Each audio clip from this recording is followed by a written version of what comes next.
გამარჯობათ მეგობრებო, დღეს სტუმრად ყავს ბატონი ლევან მამალაძე. ბატონ ლევან, მოგესალმები.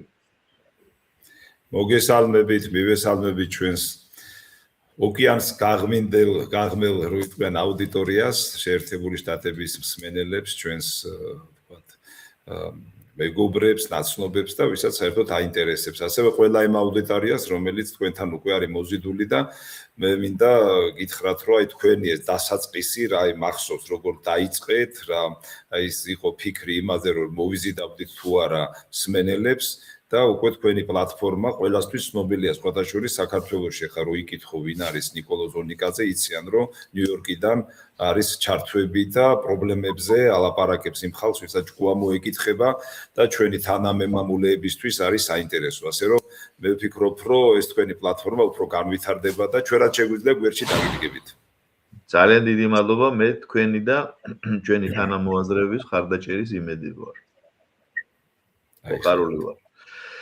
ბატონო ლევან, ჩვენ რაც შეთანხმებული ქონდა ძირითადად საქართველოს სოციალურ თემებს და ამ სოციალური თემების კავშირზე რუსეთთან ახალი ურთიერთობის ჩამოყალიბებაზე უნდა გვესაუბრა და ვისაუბროთ კიდეც უბრალოდ დავიწყოთ იმ თემით, რაც გუშინ მოხდა ამერიკის შეერთებულ შტატებში.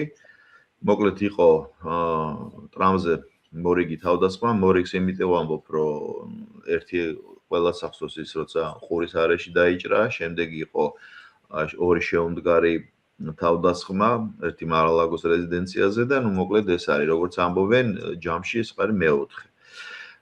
დამთავრდა იმით, რომ ყველა ცოცხალი გადარჩა, უცნაური ის არის, რომ ტიპიური ამერიკელი IT-შნიკი, როგორც მონაცემებში ამბობენ და ეხა ამერიკული მედია რასაც ამბობს, მე არანაირი ინსაიდერული ინფორმაცია არ მაქვს, ამიტომ ვერც გაგაკვირვებთ და ახალს ვერაფერს ვერ გეტყვით, მაგრამ მე და ბატონმა ლევანმა ჩავთვალეთ, რომ ეს სათქმელი იყო ჩემ მხრიდან ის, რომ ამერიკაში ვარ და ამას მე ვფიქრობ რაღაცა ცვლილებები მოხდება, ეს უფრო ალბათ საშინაო საკითხებს შეეხება, როგორც თავად ტრამპმა განაცხადა და ეს ირანთან კავშირში არ არისო და მეც ეს დამოკიდებულება მაქვს. ეხა რა სტრუქტურული ცვლილებები იქნება ამერიკის შეერთებულ შტატებში, რა შეეხება ეს და ასე შემდეგ, ეს დრო გვაჩვენებს.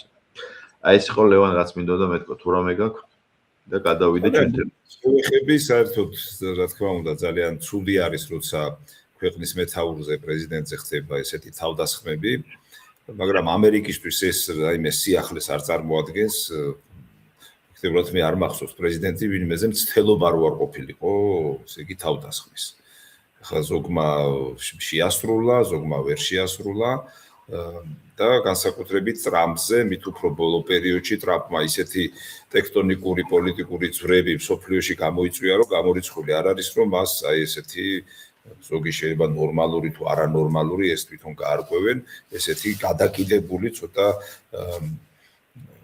აი ადამიანები გამოჩნდნენ, რომლებსაც სურვილი ჰქონდეთ ესეთი თქვათ საქციელის ჩადენისა. თან შეერთებულ შტატებში იარაღის ისეთი თავისუფალი ყიდვაკის სისტემა არის, ფაქტიურად მთელი ქვეყანა შეიარაღებულია და არა მარტო ჩვეულებრივი პატარა იარაღებით, იქ კარაბინები და ავტომატები შეუძლიათ იყიდონ, ზოგს ტანკები ყავს სახში. სხვათა შორის ეგეთი რაღაცებიც მინახია. ამიტომ ეს სიტუაცია ჩვენ ესე უნდა აღვიქვათ, რომ ტრამპმა ბევრი გაიხადა მტრად და ალბათ გაირკვევა. ეხლა ხანდახან არის ხოლმე, ეხლა მე როგორც პოლიტექნოლოგი გეტყვით, როცა მსგავსი ღონისძიებები იგეგმება იმისთვის, რომ რაღაცა PR სიტუაცია მოახდინონ, ანუ ადამიანებზე აზრი ჩამოყალიბების რაღაც არის გამორიცხული, ან რაღაცა ლენის დაბლოკვის ან მოვლენის შექმნისთვის იყოს მსგავსი გამოყენებული, ეს გამოჩნდება იმის მიხედვით, თქვათ, დაიჯება თუ არა რომელიმე სამსახურის წარმომადგენელი. მე ესე უყურებ, თუ კი ვინმე დასაჯეს, იმიტომ რომ ინფორმაცია მათ უნდა ქონოდათ, რა ტიპის ადამიანები ესწრება იმ შეკრებას, ვინ მიდიოდნენ, ეს უნდა ყოფილიყო შესწავლილი და ეს პასუხისგებლობა შესაბამის სამსახურებზე გადადის. ანუ თუ კი რომელიმე სამსახურის წარმომადგენელი დაისაჯა, ესე იგი მე უფრო აღვიქვამდი რომ ეს ნამდვილი თავდასხმა იყო, თუ კი არავინ არ დაისაჯა, უკვე იქ რაღაცა გეგმებზე იყო საუბარი. ასე რომ დრო გვიჩვენებს რა მოხდა, რასთავარია პრეზიდენტი ტრამპი ცოცხალია და მე მგონი ამერიკას ეხლა უფრო მეც დაფიქრდება და ამერიკას უფრო წაადგება მისი თქვათ შესწრილი კურსი. უნდა ველოდოთ რომ რაღაცა შეიცვლება. ზუსტად, აბსოლუტურად გეთანხმებით. ბატონო ლევან, საქართველოს რაც შეეხება და საქართველოს თემებიდან მე მინდა გამოყო ის, რაზეც თქვენ ბოლო ერთი კვირის განმავლობაში თუ არ მეშლება 2 თუ 3 ეთერი ქონდა და საკმაოდ კარგად და საფუძვლიანად ისაუბრეთ.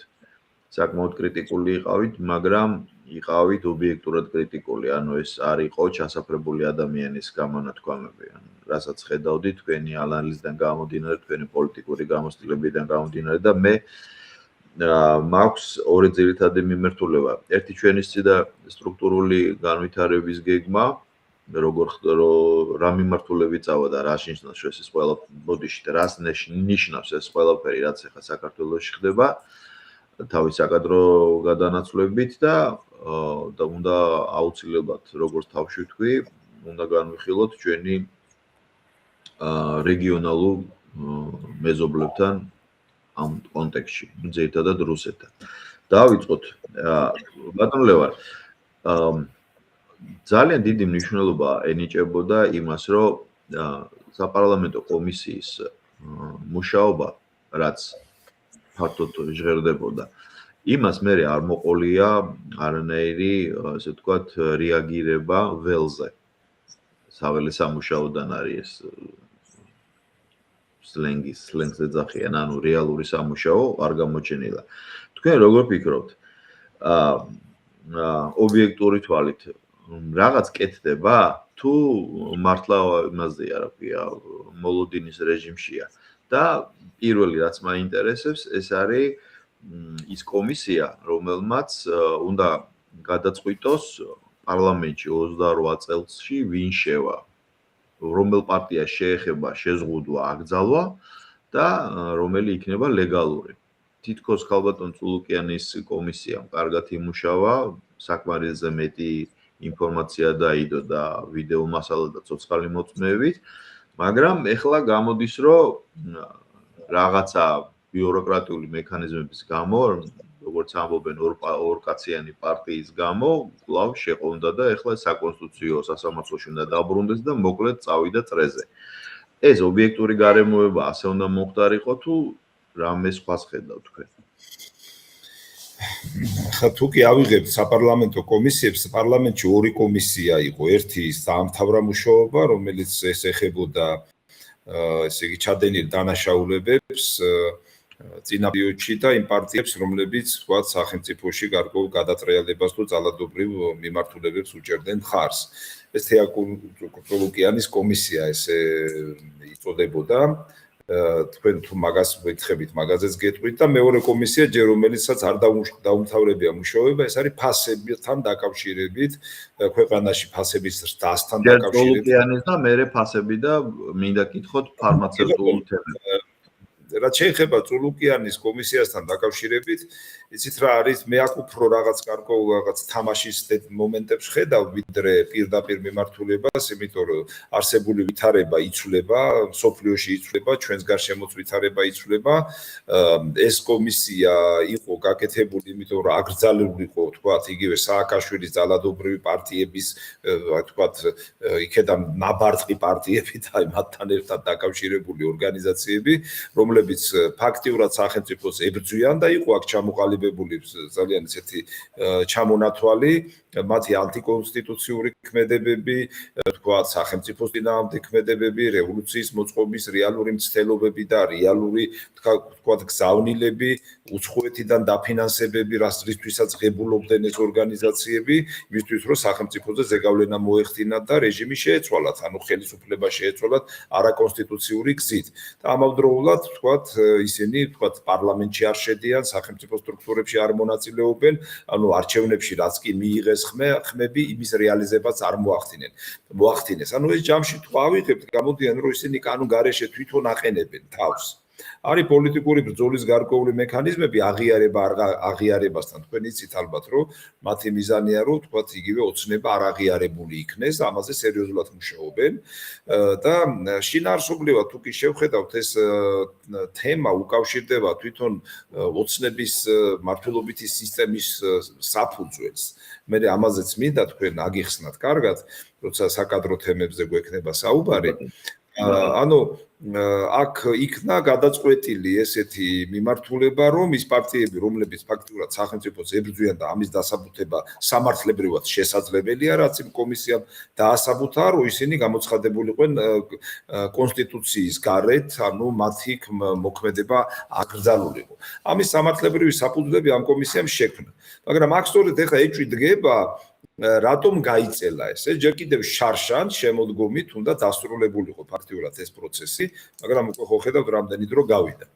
მე ამას მაინც უკავშირებ საერთო ცვლილებებს, იმიტომ რომ ევროპიდან თქვათ არის ძალიან დიდი შენიშვნები, შეერთებული შტატებიდან შენიშვნებია, რომ მათ არ აწყობთ ესეთი თქვათ აკრძალვა ამ პარტიებისა. თუ ავიღებთ ეხლა იმ ხელა რომ ავიღოთ თავისი მათთან მიბმული არასამთავროებით, ასეულობით მილიონი დოლარია დახარჯული დასავლეთის მხრიდან. ფაქტიურად აი ეს ეხლა კიდევ ერთხელ ვამბობ ზოგი მხარდამჭერია თუ არა, ნუ ამას ნუ შეხედავთ, მე უჭერ ვინმეს თუ არა, ჩემი ამოცანა მე აკიხსნათ. დანარჩენი თქვენ თვითონ გააკეთეთ დასკვნა, იმიტომ რომ როცა შენ სხვა ქვეყნები ულტიმატუმს გიყენებენ, შენ გააქვს სამართლებრივი საფუძველი, კანონიერი საფუძველი თქვა, რომ ესეთი ჯგუფები, პოლიტიკურები ფინანსირდებიან საზღვარგარეთიდან, ებრძვიან სახელმწიფოს და უქმნიან, ესე იგი, სერიოზულ პრობლემებს ყველა დონეზე, არ მონაწილეობენ სახელმწიფოში მიმდინარე პროცესებში, რაც მათ ოფიციალურად მიიღეს და ყველაფერს აკეთებენ იმისთვის, რომ ხელისუფლება შეიცვალოს არაკონსტიტუციური გზით. და ამას როცა აფინანსებს დასავლეთი, თქვათ არ სხვა რომელიმე ქვეყანა, ხო? რა თქმა უნდა, სახელმწიფო ცდილობს, ანუ ის არსებული პოლიტიკური სისტემა და რეჟიმი ცდილობს თავი დაიცვას. მაგრამ აქ უყურეთ, რამხელა დაფინანსება მოდის და რატომ იცავენ, ხო? ეხლა ვის რაში აინტერესებს რომელიღაცა პარტია ან არასამთავრობო. თუ კი მათ კონკრეტული ინტერესი არ აქვს, ფაქტიურად გამოზრდილი აგენტურული ქსელია, რომელიც თქვათ, იმიტომ არსებობს, რომ ზეგავლენა მოახდინოს სახელმწიფოზე და საჭირო დროს შეასრულონ ის დავალებები, რომელიც მათ დამფინანსებლისგან წამოვა. აი ეს არის ძალიან მოკლე ახსნა, ხა მოსტომს არ მოსტომზე აქ არ არის. აი თქვენ მაგალითად პირად თქვენ ამიწერებ სმენელს, ხო? აი მოსტომს მაგას რომელიღაცა პარტია და ის პარტია რო იყოს სათავეში თქვენთვის მოსაწონი და არა ოცნება, ნებისმიერი იყოს და მას ებრძოდნენ აი ესეთი მეთოდით, ხო? მაშინ თქვენ მაშინ იტყოდით, რომ აი როგორ შეიძლება. ასე კი არ უნდა დავაყენოთ სახელმწიფოს მიმართ ესეთი დამოკიდებულება, რა პოლიტიკური მართლობითი სისტემაც არ უნდა იყოს, ესეთი დამოკიდებულება გამორიცხულია. ჩვენ არ უნდა მივცეთ საფუძველი, რომ რაღაც აქ კიდევ რევოლუციები მოაწყონ და სახელმწიფო იმიტომ არის თვითკმარი და იმიტომ არსებობს თუ მას გააჩნია სუვერენული ფუნქცია, რომ ესეთი მცდელობები, რაც ადრე იყო 2003-ში და მე რამდენჯერ მცდელობები იყო, ესეთი რამ არ განმეორდეს. ვინც არ უნდა იყოს ხელისუფლებაში. მე ესე უყურებ და ეს არის სწორი მიდგომა. ამიტომ ეხლა რატომ გადაიდო, იცით, გადაიდო ისევ მაინც პოლიტიკური კონიუნქტურა არის, სიტუაცია მსოფლიოში იცვლება, ერთ ომს, უკრაინის ომს, აგერ ირანის ომი დაემატა, ამერიკის შემოbrunება კავკასიაში, ხო, ადრე ხო საერთოდ არ იხედებოდა, ეგერ ზანგეზურის გასასვლელს ტრამპის სტრიმი დაერქვა, ტრამპის ხაზი დაერქვა, იქ სერიოზული ინვესტიციები იდება და ეს ერთ კომპლექსში განიხილება შუა კორიდორი, კასპია, შავი ზღვა, იგივე ზანგეზური და ამერიკის ინტერესები განახლდა და თქვენ ალბათ აგვირდებით, რომ რაღაც ადრე თუ საერთოდ კონტაქტი არ იყო და მუქარა იყო რომ აი რაღაც სანქციები და ის სანქციები შემოიღეს ნაწილობრივ, მაგრამ უფრო გაღრმავდებოდა ეს ახლა შეჩერდა და უკვე რაღაც იგივე სახელმწიფო დეპარტამენტთან, მარკო რუბიოსთან კონტაქტი დაიწყო იგივე პრემიერმა და საგარეო საქმეთა ურთიერთობების სამინისტროს დონეზე და ამასთანავ სამინისტრებიც იყვნენ ჩამოსული იგივე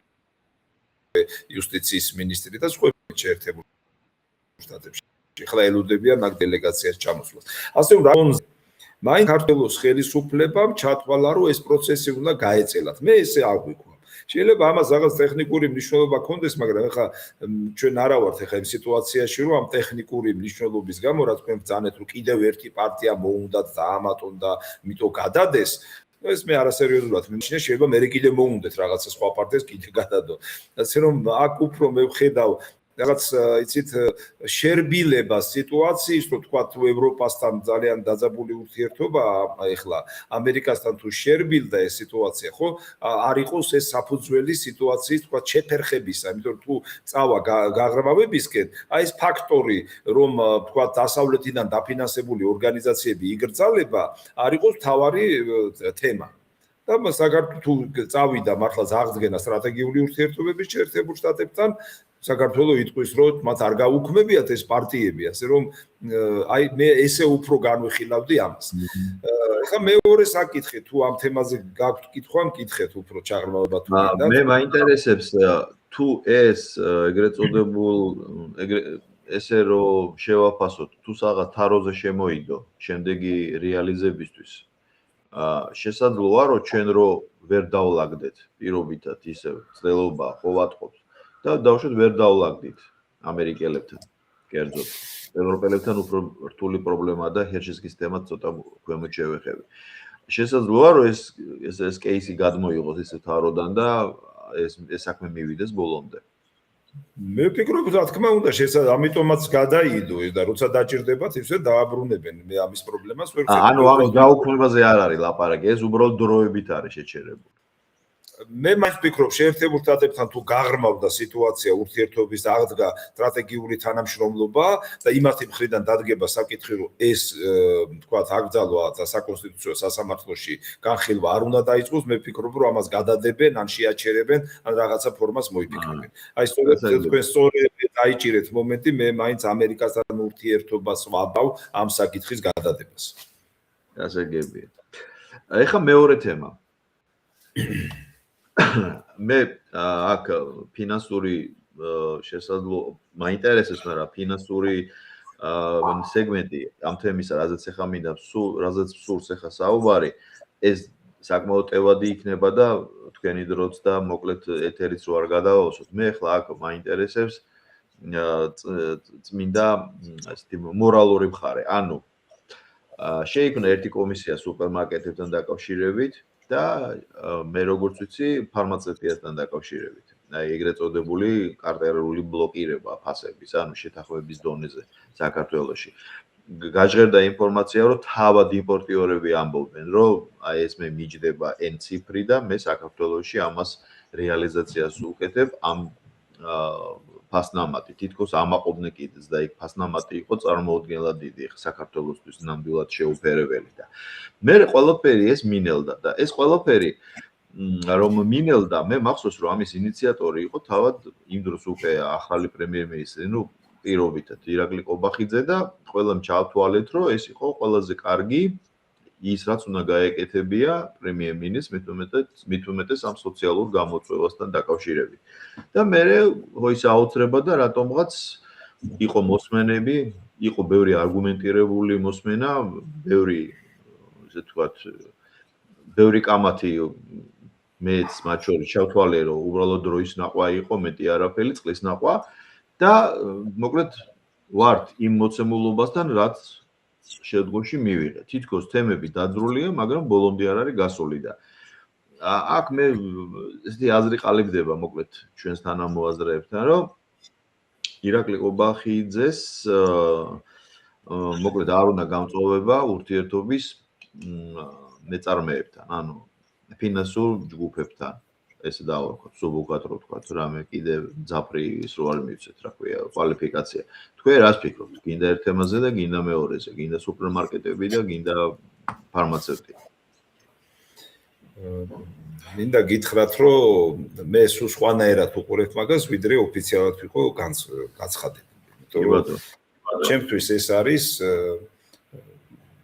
პოლიტექნოლოგიის ერთ-ერთი ნაწილი, რომელიც გამოიყენება საზოგადოებაში აზრის ჩამოყალიბებისთვის. ამას აგიხსნით, რატო ეს, იმიტომ კი არა, რომ ცუდია, ამას ყველა აგერ ამერიკაში სულ მაგას აკეთებენ. მაგრამ სულ მაგას აკეთებენ და ამერიკის საზოგადოება მე არ ამგონია, რომ ძალიან ჭკვიანი იყოს ჩვენ სოციუმზე. აბსოლუტურად გესახმებით. ამერიკის სოციალურ ფენებს კარგად ვიცნობ და მათ წიგნიერებასაც კარგად ვიცნობ. არ მიიღოს ჩვენმა თანამემამულეებმა ეს შეურაცხყოფა. ეხლა რატო ვამბობ, იცით? აი ხა უყურეთ, თუ კი ავიღებთ ჩვენ სიტუაციას, ხო?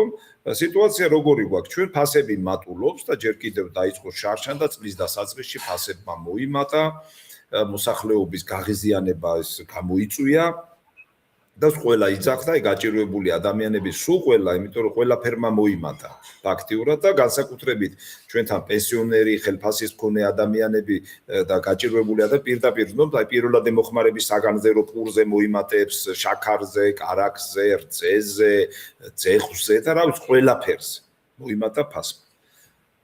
აი ამ სიტუაციას მე ხა ვიღებ ამას იანვრის მომენტს, მინდა რატომ სპეციალურად გახსენოთ. შეგახსენოთ როდის მოხდა. ესე იგი ეს რო დაიწყო, ესე იგი ხელისუფლებაზის და ამბობ ხა რა ვქნათ ჩვენ, მოდი რაღაც უნდა გავაკეთოთ, ხო, რაღაც უნდა გააკეთოთ. ხა რამდენად პროფესიონალურად გათვალეთ, ეს მე არ მინდა შეფასება გავაკეთო, მაგით თქვენ თვითონ გააკეთეთ დასკვნა, მე გეტყვით რეალურად რა ხდება. ანუ თქვა თუ გინდა შენ რომ მოახდინო ზეგავლენა რაღაცა პროცესზე, უნდა აჩვენო დადებითი ტენდენცია.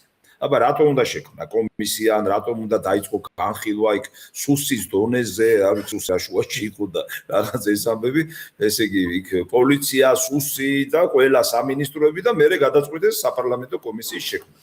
ესე იგი, ანუ შეიქმნა გარკვეული აი ხაზი, შეიქმნა რაღაც თანმიმდევრობა და ჩვეულებრივი ადამიანი ამას უყურებს რომ ხელისუფლებას ზრუნავს, რა თქმა უნდა, მან უნდა იზრუნოს.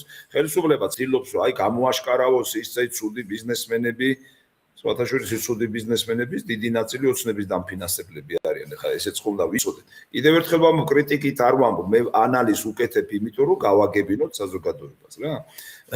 ეს სიტუაცია. ანუ აქ რა იყო, იცით? აი მე რომ ყოფილიყავი, ეხლა იყურეთ, აი ან თქვენ რო ყოფილიყავით ხელისუფლებაში და გჭირდებათ, რომ საზოგადოებას დაანახოთ, რომ ზრუნველობა არის. და იქ შეიძლება ზოგს დატოქსო, ხელის დაუქნიო, კომისიაც შექმნა ყველაფერი და ამის შემდეგ შედეგად დაიდება ის, რომ რაღაცა ფასები დაიწყებს კლებას.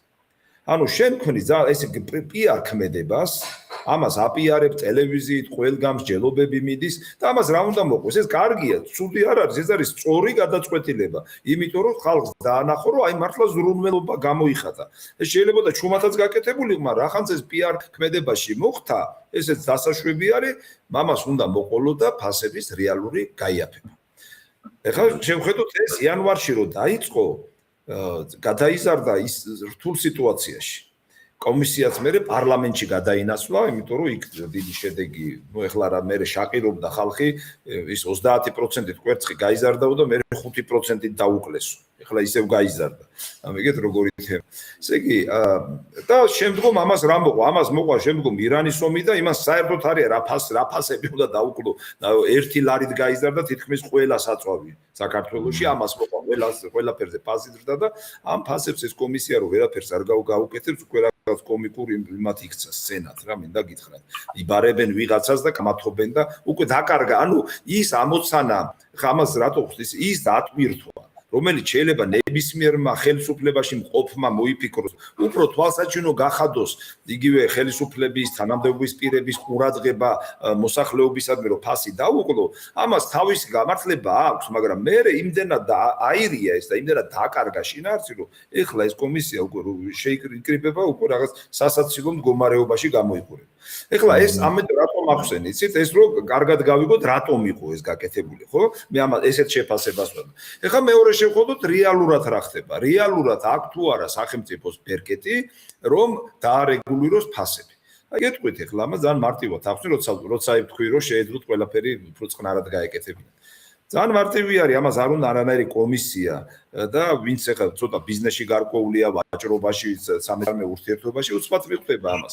ნებისმიერი ეხლა ჩვენთან ეკონომიკა არის იმპორტზე ორიენტირებული. ჩვენთან შემოდის ყველაფერი, ეს ცალკე თემაა კიდევ რატო არის ეს და რატო წარმოებას არ უჭერთ, უწყობთ ხელს და იგივე სოფლის მეურნეობას რომ ხალხი დასაქმნეს, ხო? ეს კიდე ცალკე თემად შეგვიძლია განვიხილოთ, მაგრამ ჩვენ ძირითადი პროდუქტების შემოგვაქვს. ყველა სასიცოცხლო მნიშვნელობის პროდუქცია საქართველოში შემოდის იმპორტით, საზღვარგარეთიდან. ხილი, კარაქი, რძე, ზეც არა გვაქვს, ხორცი, ძროხი ხორი, რა ვიცი, კარტოფილი, ხახვი, გვაქვს ხანდახან სეზონური თემები, აი კარტოფილში თქვა შეგვიძლია თქვა რომ ვიკმაყოფილებ ხშირად თავს, მაგრამ სხვა პროდუქტში ვერ ვიკმაყოფილებთ და სეზონური პროდუქტები გვაქვს, აი ხა ზაფხული მოვა და იქ შეიძლება პამიდორი, ხახვი და რაღაც ეგეთები მოვიდეს. მე ყველაფერი შემოდის. და ასევე ძალიან დიდი ნაწილი სამრეწველო პროდუქციისა, ხო?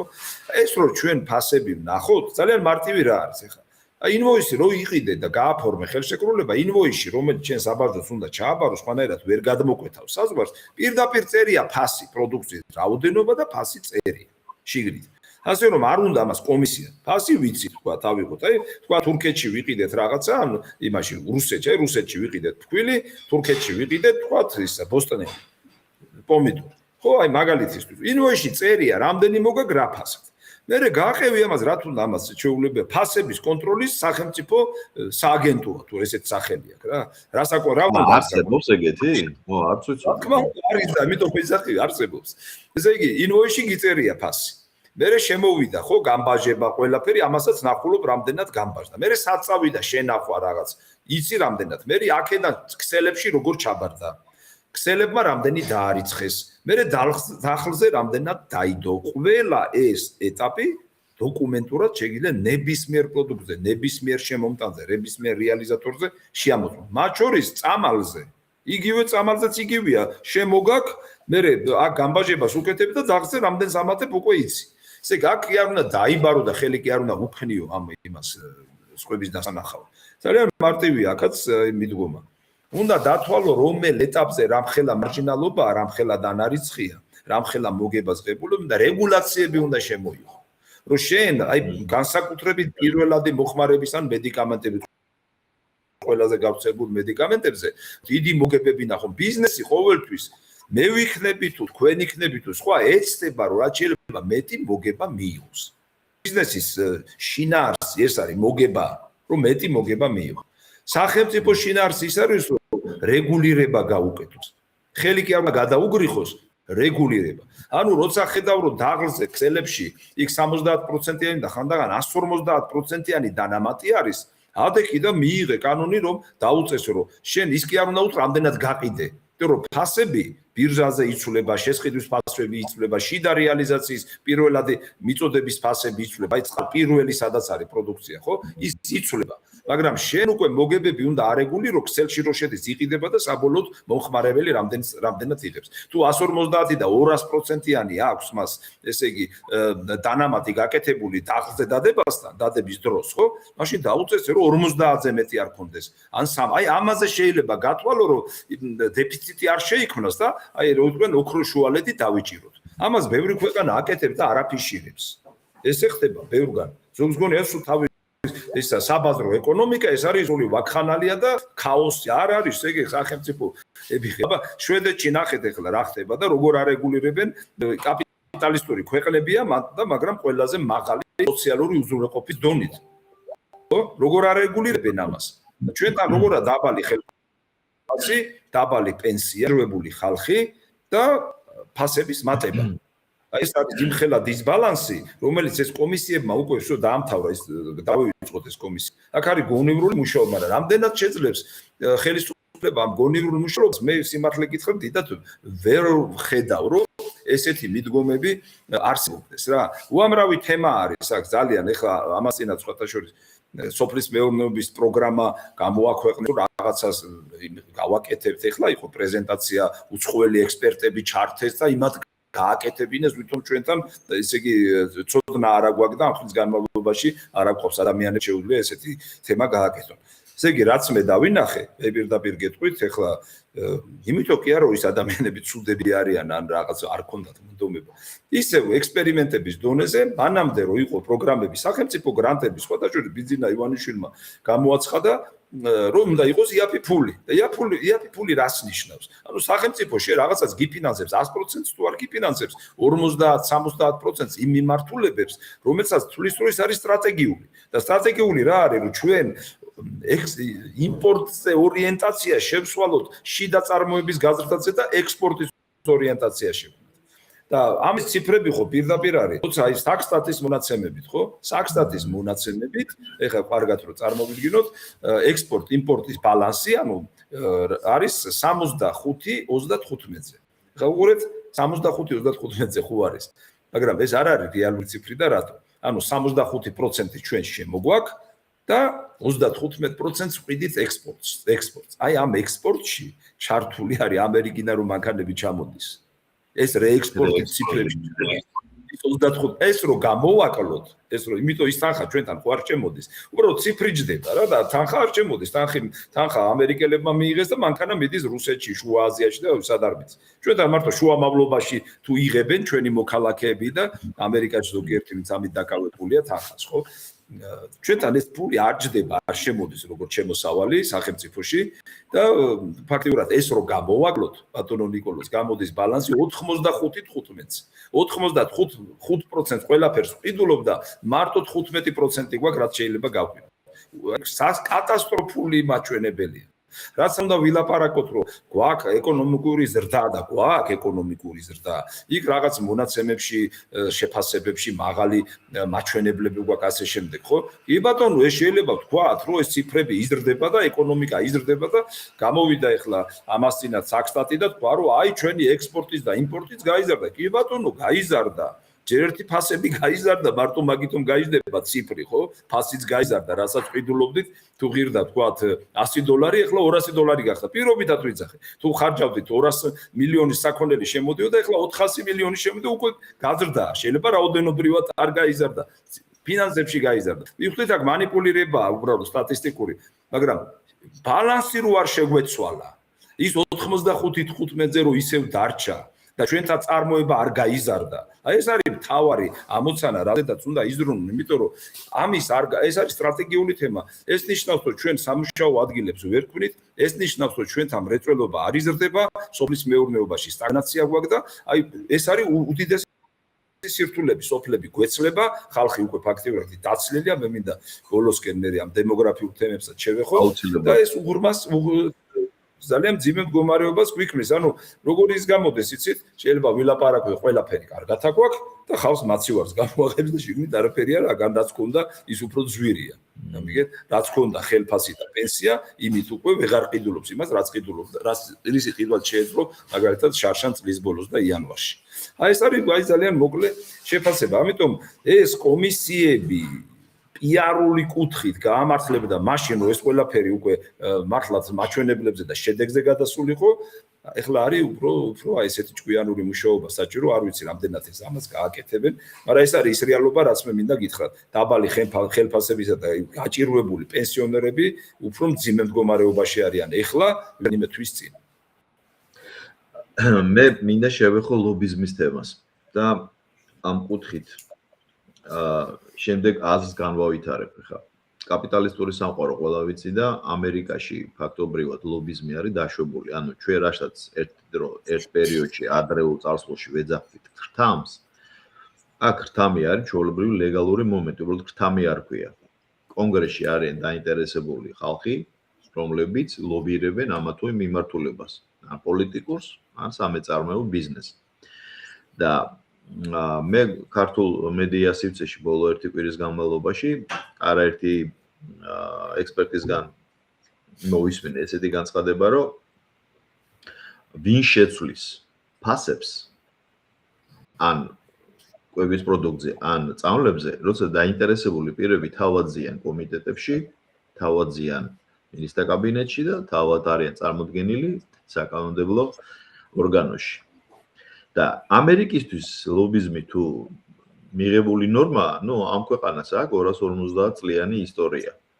ბოლო 200 წელი უკვე გამართული სისტემურად მოდის და ეხლა აქ სხვა მოცემულობა, იმიტომ რომ შემოსავლებიც სხვა არის და ამის ჩაღმავებას ეხლა აზრი არ აქვს და აი ეს ლობიზმი ხომ არ არის ზუსტად ის მომენტი, რომ მინისტრთა კაბინეტის თავკაცი პირველი პირი უბრალოდ დაჰყვა მათ მოთხოვნებს ან ინტერესებს. მე მასე არ ვთვლი, იმიტომ რომ მაშინ ახლა უნდა ახსნა ისევ გადავიდი ამ საკადრო საკითხებზე, რაც თქვენ დასვით. დაახსნა თვითონ სისტემა როგორ მუშაობს. მართლობითი ვერანაირ პრემიერი ეგეთ საკითხებს ვერაფერს ვერ გადაწყვეტავს და ვერაფერს ვერ დაიყოლიებს, იმიტომ რომ ჩვენ მართლობით სისტემაში მაშინ ახსნი უფრო დააგიხსნათ როგორ მუშაობს, რატომ არის ჩვენთან ესეთი მართლობითი სისტემა.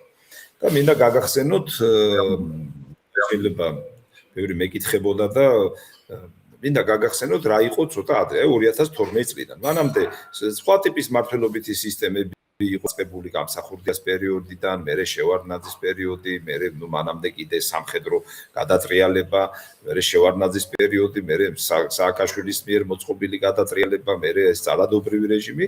2012 წელს უკვე მოვედით ჩვენ რეჟიმი ჩამოყალიბდა უпростоრად მართლობითი სისტემა და ავტორი ამისი იყო და არის ბატონი ბიძინა ივანიშვილი. მაგრამ მან განიცადა ტრანსფორმაცია. ხა მინდა კარგად დაგანახოთ იგივე პიროვნებების ან ჩინოვნიკების როლი ამ სისტემაში.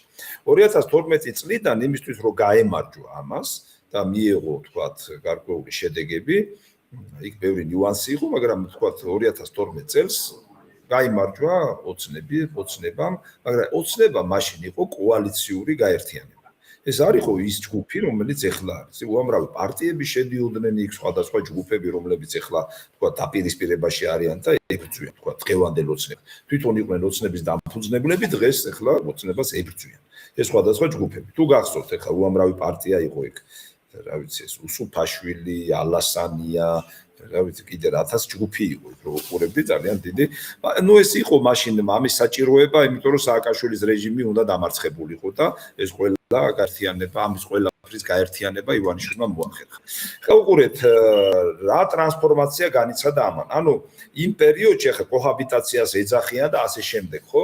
მაშინ არანაირი შანსი არ ქონდა მაშინდელ ხელისუფლებას მართლობიც, რომელიც ივანიშვილი თან პრემიერიც იყო, პირველი პრემიერი იყო, მაშინ როცა ოცნებამ გაიმარჯვა, არანაირი ვარიანტი არ ქონდათ, რომ რაიმე ესეთი ღონისძიებები, იგივე სუვერენული ფუნქცია გაეძლიერებინათ, საზღვარგარეთთან შემოდინებული თანხები გაეკონტროლებინათ, მიზნები რითვისაც ესა თუ ის პოლიტიკური თუ არასამთავრობო ჯგუფები მუშაობდნენ, რომელსაც ასეული მილიონობით ბიუჯეტი ყოველწლიური გააჩნდათ.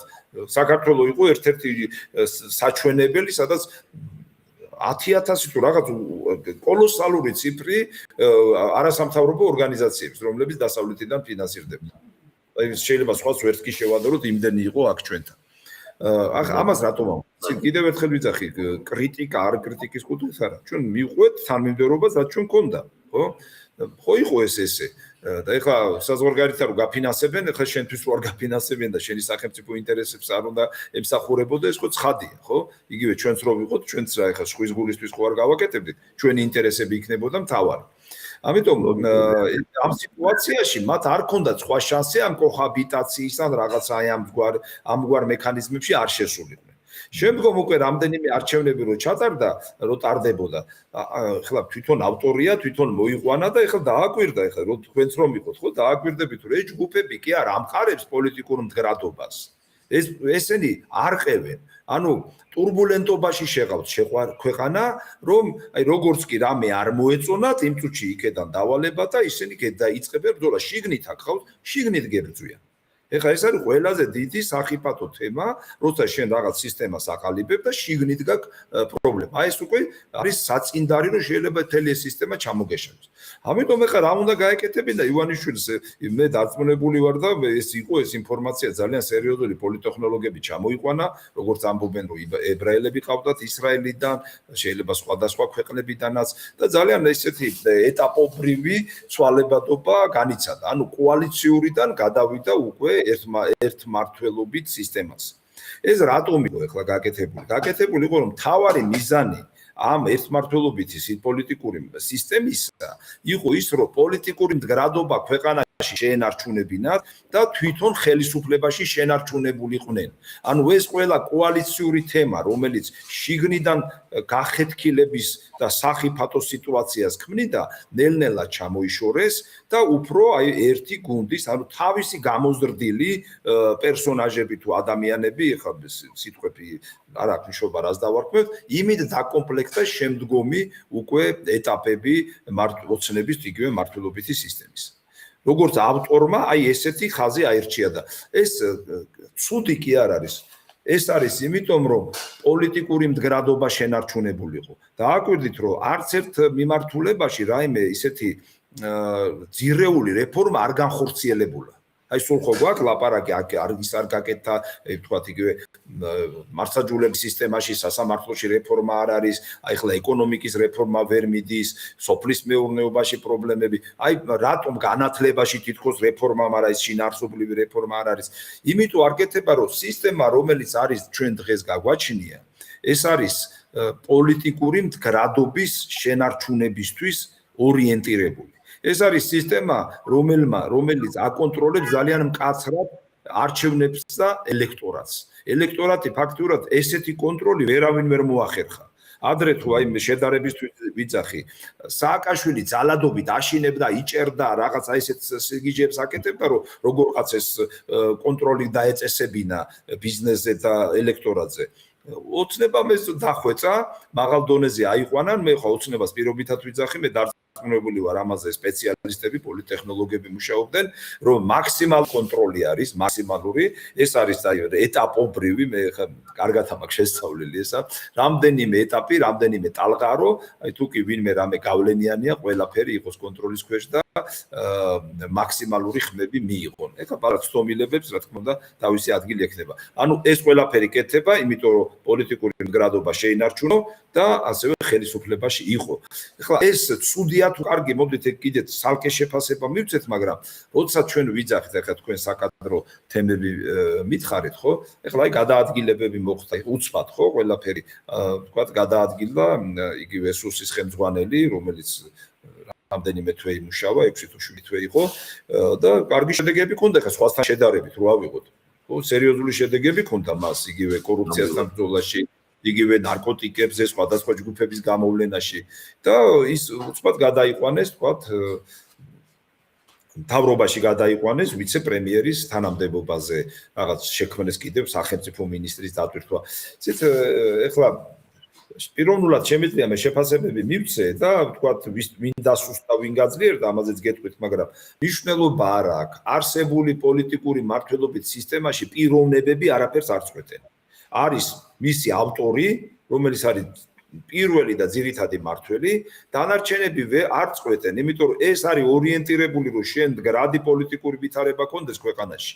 შენ რომ ვიღაცა კონკურენცია არ გაგიჩნდეს და რაღაცა ბოდიში და წყალი არ შეგიყენოს და მთავარი ამოცანა ეს არის. დანარჩენის ამოცანები არის დაბალხარისხოვანი, მეხუთე ხარისხოვანი. ამიტომ აქ პიროვნებების გადაადგილებით არაფერი არ წყდება. ეხლა თქვენ რო თქვით, რომ კობახიძე ვიღაცას ლობირებს. არა, რა ლობირება უნდა გაუწიოს კობახიძემ. მასე რამდენი პრემიერი და რამდენი მინისტრი შეიცვალა და ვერც ვიხსენებთ ვინ იყვნენ. იმიტომ რომ ეს სისტემა ესეთი, კარგია თუ ცუდი, პროფესიონალია, განათლებული თუ მცოდნე, ამაზე არ არის. ბიძინა ივანიშვილმა მე პირიქით ვიგულისხმე, რომ ლობირებენ ბიზნესმენებს ის ხალხი, ვინც პარლამენტში ამეთქი და უბრალოდ პრემიერ-მინისტრი ვერაფერს ვერ ხდება. ეგ ჩვეულებრივი ამბავე, მე გეტყვით პირდაპირ, ბიძინა ივანიშვილმა შექმნა ძალიან ის ქმედით უნარიანი, სიცოცხლის უნარიანი პოლიტიკური მმართველობითი სისტემა, რომელიც დღეს იმდენად მყარად არის, რომ დღეს რაიმე რომ ვთქვათ, ალტერნატივა შეიძლება გაჩნდეს, ესეთი ალტერნატივა ვერ გაჩნდება.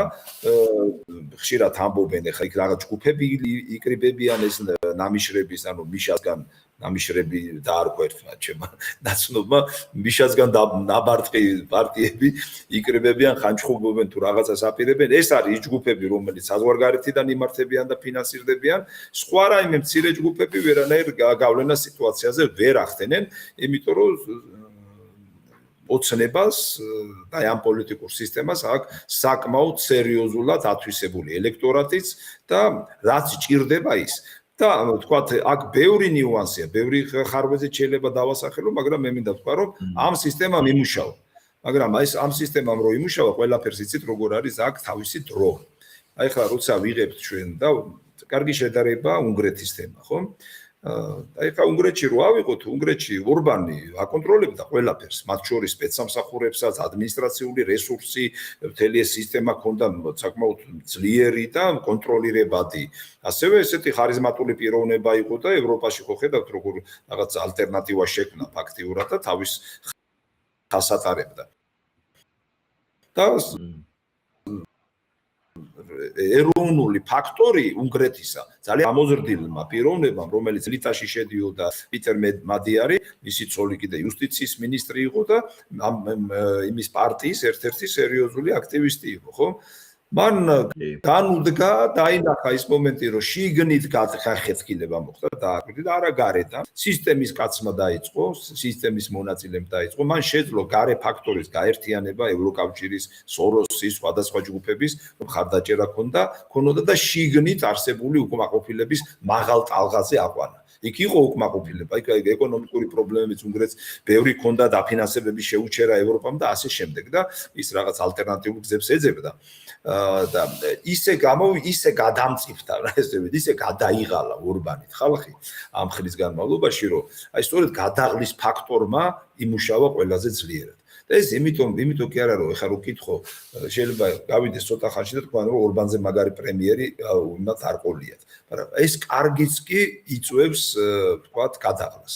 ამიტომ მე ხარ რო უყურებ იგივე აი ამ მართლობით სისტემას, რომელსაც ოცნება უდგა სათავეში, კიდევ ერთხელ ვიძახი, ზოგი ეხლა გიფიქროთ და ოცნების წინააღმდეგ გამჩენდეს, ნიშნობა არა სხვა რეჟიმი რო იყოს, სხვა სისტემა რო იყოს, იგივე შეფასებას გავაკეთებთ, იმიტომ რომ ის ჩემი პროფესია, რომ სისტემები შევისწავლო, შევაფასო და ასევე ვნახო რა ფაზაში იმყოფებიან, ხო?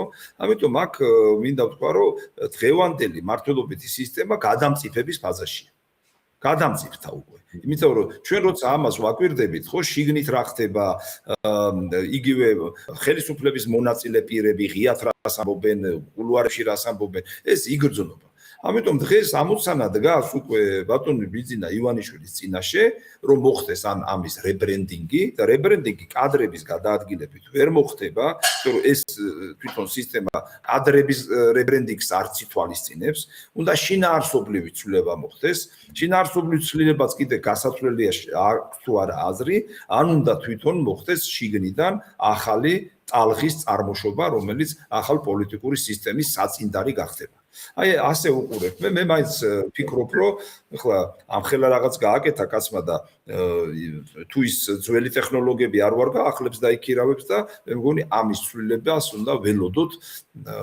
ნუ ალბათ წელს თუ არა და უახლეს პერიოდში უნდა ველოდოთ, რომ ახალი ტალღა წამოვა. ჩემი ამოცანა არის, რომ აი ამ ახალ ტალღას ისე დავეხმაროთ, გვერდში დაუდგეთ, რომ ქვეყანას მოუტანოს რეალური ალტერნატივა, რომელიც იქნება უკეთესი ვიდრე სხვა იყო, ანუ მანამდე რაც იყო. ამას ელოდება ხალხი და ეს განცდა საკმაოდ მაღალია ჩვენს ქვეყანაში. უდაოდ. ამიტომ რატომ ახსოვს, როცა ამბობთ, მე მაგალითად სულ სხვანაირად უყურებ ეს პოლიტიკურ სისტემებში იგივე ბიზნესმენების ჩართულობას, ხო?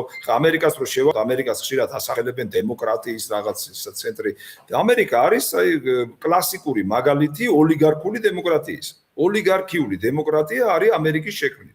ყველა ვინც იყო გინდა სენატორები, პრეზიდენტები თუ მაგ წამყვანი პირები, ყველა იყვნენ ოლიგარქი ბიზნესმენები. აი ეს არის ამერიკა. რა თქმა უნდა, მას თავისი პლუსიც აქვს, მინუსიც აქვს, მაგრამ ჩვენ არ არის აუცილებლობა გავიმეოროთ ის, რაც უკვე მე-19 საუკუნიდან მოყოლებული დაძველდა უკვე. თვითონ ამერიკაში არის და იმ სისტემური კრიზისია ფაქტიურად, რო ავიღოთ, ხო? ბატონო. მე ის როცა აი უბრალოდ მაგალითისთვის ვიტყვი, როცა ეხა ზოგიერთ შტატში ხო იმას რო ირჩევენ მოსამართლეებს და მოსამართლეები რო პოლიტიკურად ორიენტირებულები არიან და წინასწარ იციან მაგალითად ამერიკელმა ადვოკატებმა რომელ შტატში რა გადაწყვეტილებას როგორ საკითხზე მიიღებენ. ის დემოკრატებს უჭერს ხას თუ რესპუბლიკებს, ანუ მართლმსაჯულებაც პოლიტიზირებულია, მაგრამ დემოკრატიულად ითვლება, ხო? და ჩვენთან კიდე რეფორმები არ ტარდება, ასე რომ აი ეს საკითხები არის მნიშვნელოვანი. ზუსტად ეს მაწუხებს და იმიტომ სურდა თქვენთან საუბარი. მაშინ გამოდის, რომ უბრალოდ უნდა პრემიერ-მინისტრის ესე ერთპიროვნული გადასაწყვეტი კი არ უნდა იყოს, ვინც არ უნდა იყოს პიროვნება ის. არამედ სისტემა უნდა იყოს გამართული, რომ დაუშვათ იყოს რეგულაცია, რომ მეწარმეს იმპორტიორს კონდეს ის ლუფტი და იმ ლუფტში უნდა ჩაეტიოს და ის მოგება უნდა ნახოს თავის ლუფტში. აი როგორ შეგესწენით ბატონო, ძალიან აი ძალიან მარტივია. არის რეგულაციის მექანიზმები, ბიზნესს არ უნდა შეუშალო ხელი, მაგრამ ისე რომ შენი მოქალაქეები დაგიჩაგროს, ამის უფლებაც არ უნდა მისცე. ამიტომ უნდა შემოიტანო რეგულაციები, რომელიც აწესებს გარკვეულ ზღვარებს, რამდენი მოგება შეიძლება რაღაც გარკვეულ ეტაპებზე, განსაკუთრებით პირველადი მოხმარების საგნებზე იყოს აი რანჟირებული და რეგულაციებით, ვთქვათ, გაკონტროლებული. რომ ვიღაცამ 150 წამალკრო დაადებ 200 იმას, რა ქვია, 200%-იან მოგებას და გაყიდი, ხო? ნუ აი ხა რაღაც სიღორეა და ცოტა ბიზნესმენებსაც უნდა ისა ვქნათ, რეგულაციებით უნდა მართოთ.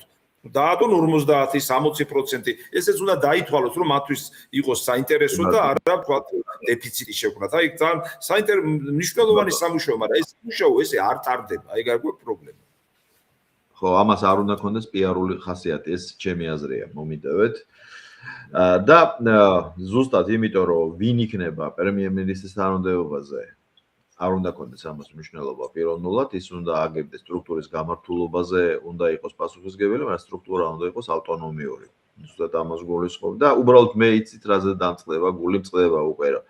ამ ძირეულ ცვლილებებს ჩვენ როგორც ჩანს 28 წლამდე ვერ მივიღებთ, სანამ პარლამენტში ახალი მოწვევის პარლამენტი არ შევა, იქ როგორ გადანაწილდება, ვის ექნება თუ არა მართულ გუნდს საკონსტიტუციო უმრავლესობა, ანუ ჩვენ 28 წლამდე აი ამ რაღაცას ლავირებით უნდა ვიაროთ. აი ეს არის გულდასაწყვეტი. ვიტყოდი, რატომ იცით, ისე სწრაფად იცვლება სიტუაცია, რომ გამორიცხული არაფერი არ არის, ასე რომ შეიძლება ეგ ვარიანტი იყოს, რაც შეიძლება ბევრი რაღაცა ძალიან მალე შეიცვალოს. კი ბატონო, ძალიან კარგი. იგივე შეერთებულ შტატებში და რუსეთთან ურთიერთობაში და რა ვიცი შეგვიძლია აქ თემაზეც კარგულად შევიდეთ. ხო, უბრალოდ მე ორი ძირითადი თემა გამოვიტანეთ, თორემ მე აქ ჩანიშნული მაქვს საწვავის ფასები საქართველოში. აქ მაგალითად $4 როღის ბენზინი, ეს არის გალონი. და მაგ მე ვიცი რომ რეგულარი გახდა უკვე 3.5 წარმოუდგენელია. 3.5 კი მეტი გახდა. უკვე მეტი, ხო, ხა მე გალონში 4 ლარიზე მეტია. ზოგან 4 ლარი და 4 და 10. რეგულარი? არა, დიზელი. დიზელი.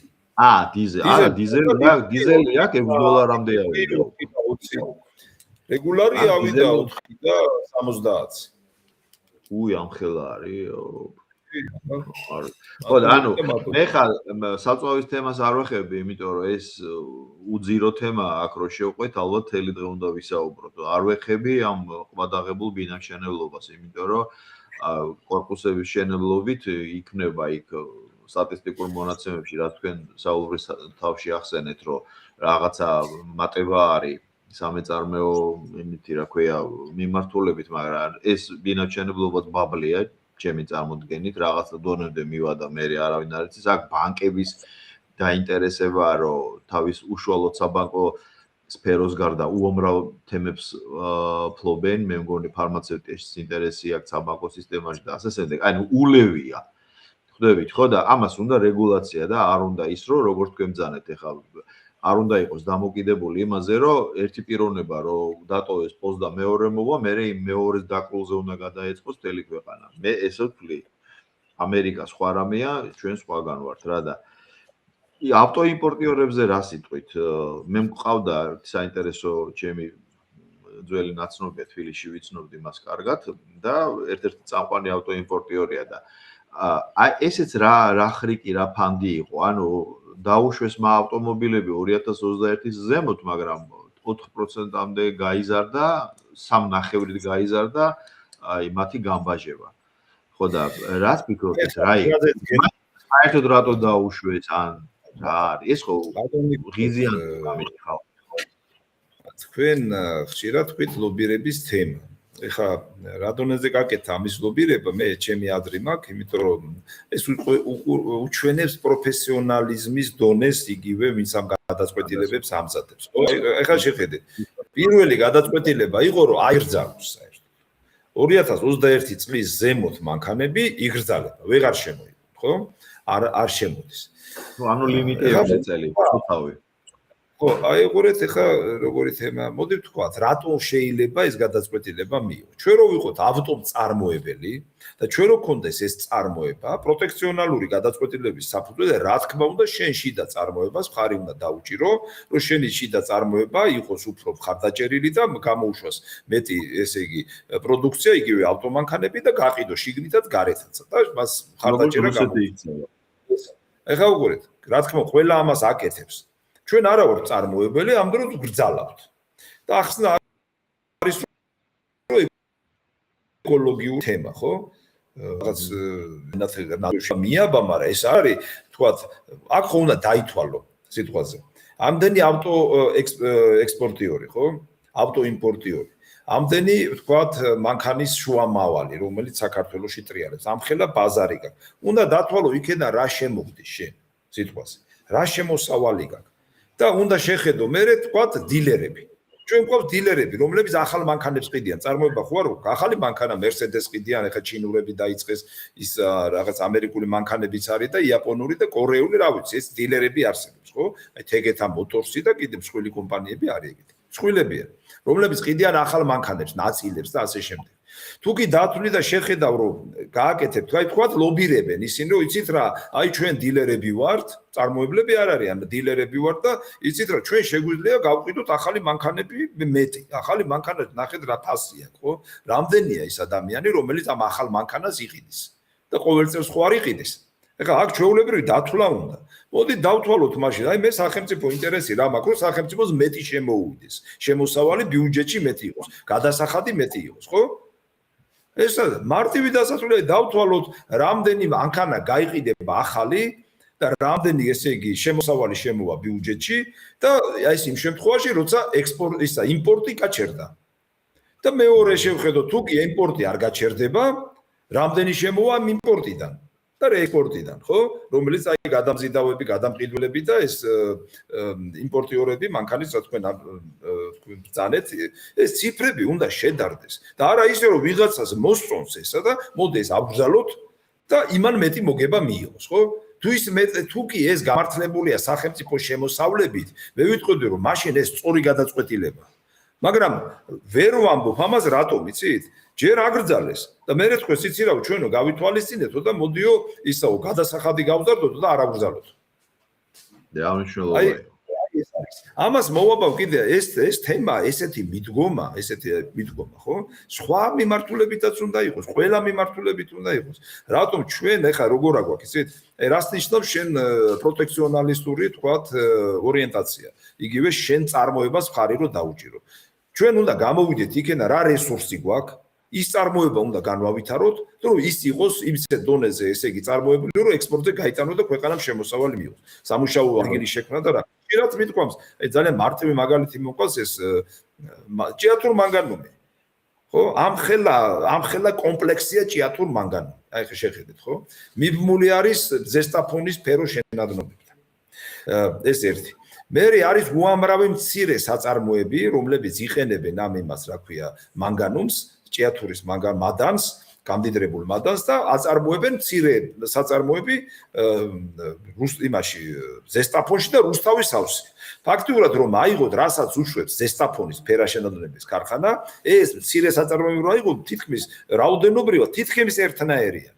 ეხლა რა გვაქვს გაჩერებულია ძლივს მუშაობს ეს ფერაშენოდნებების, იმიტომ რომ ერთადერთი მაგას ხესი აქვს თავისი და ელექტრონულ ენერგიას იმაშვება რა, შეუძლია ელექტრონის შედარებით იაფად აიღოს. და ფასები ხან ვარდება, ხან იწევს და დანარჩენები გაჩერებულია და რამდენი ადამიანია დაუსაქმებელი, რამდენი გადასახადი არ შემოდის, რამდენი ესე იგი შემოსავლები იკარგება, აი აქაც ძალიან მარტივია.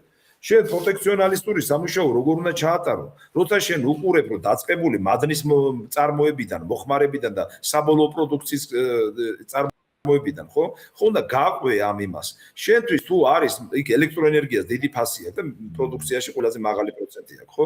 იგივე ფერო ისა რა ქვია, სილიკომანგანუმი და ფეროსილიციუმი და რასაც უშვებენ, რა, მიმართულებით. მარტივია ამას ეხლა თუ ეკონომიკასთან პატარაში ხარ უცბად მიხვდებით. ანუ შენი თუ უკეთებ სახელმწიფო დგები და სუბსიდირებას უკეთებ ელექტროენერგიას, ანუ ელექტროენერგიის ხარჯს უფარავ ამ საწარმოებს, ისინი მუშაობას იწყებენ და უშვებენ პროდუქციას. აი სახელმწიფომ სუბსიდირება დაფარა ელექტროენერგიის ხარჯი, ან 100%-ით, ან 50 რაღაცა პროცენტით, ხო დაფარა. და უნდა დათვალო. ისინი რომ ამუშავდებიან, იქ რომ პროდუქციას გაყიდიან, აწარმოებენ, გაყიდიან, გადასახადს გადაიხდიან, ხელფასზე დანარიცხს გადაიხდიან, საპენსიო ფონდში თანხა შევა, ჯანდაცვის ფონდში თანხა შევა. აი ეს ჯამ საბიუჯეტო შემოსავლებს შეხედავ და თუ კი ეს საბიუჯეტო შემოსავლები მეტია, ვიდრე შენს მიერ სუბსიდირებული ელექტროენერგია ამ საწარმოების ამუშავების, მაშინ უნდა გააკეთო ეს. არ ჩვენთან ესეთი მიდგომა არ არის.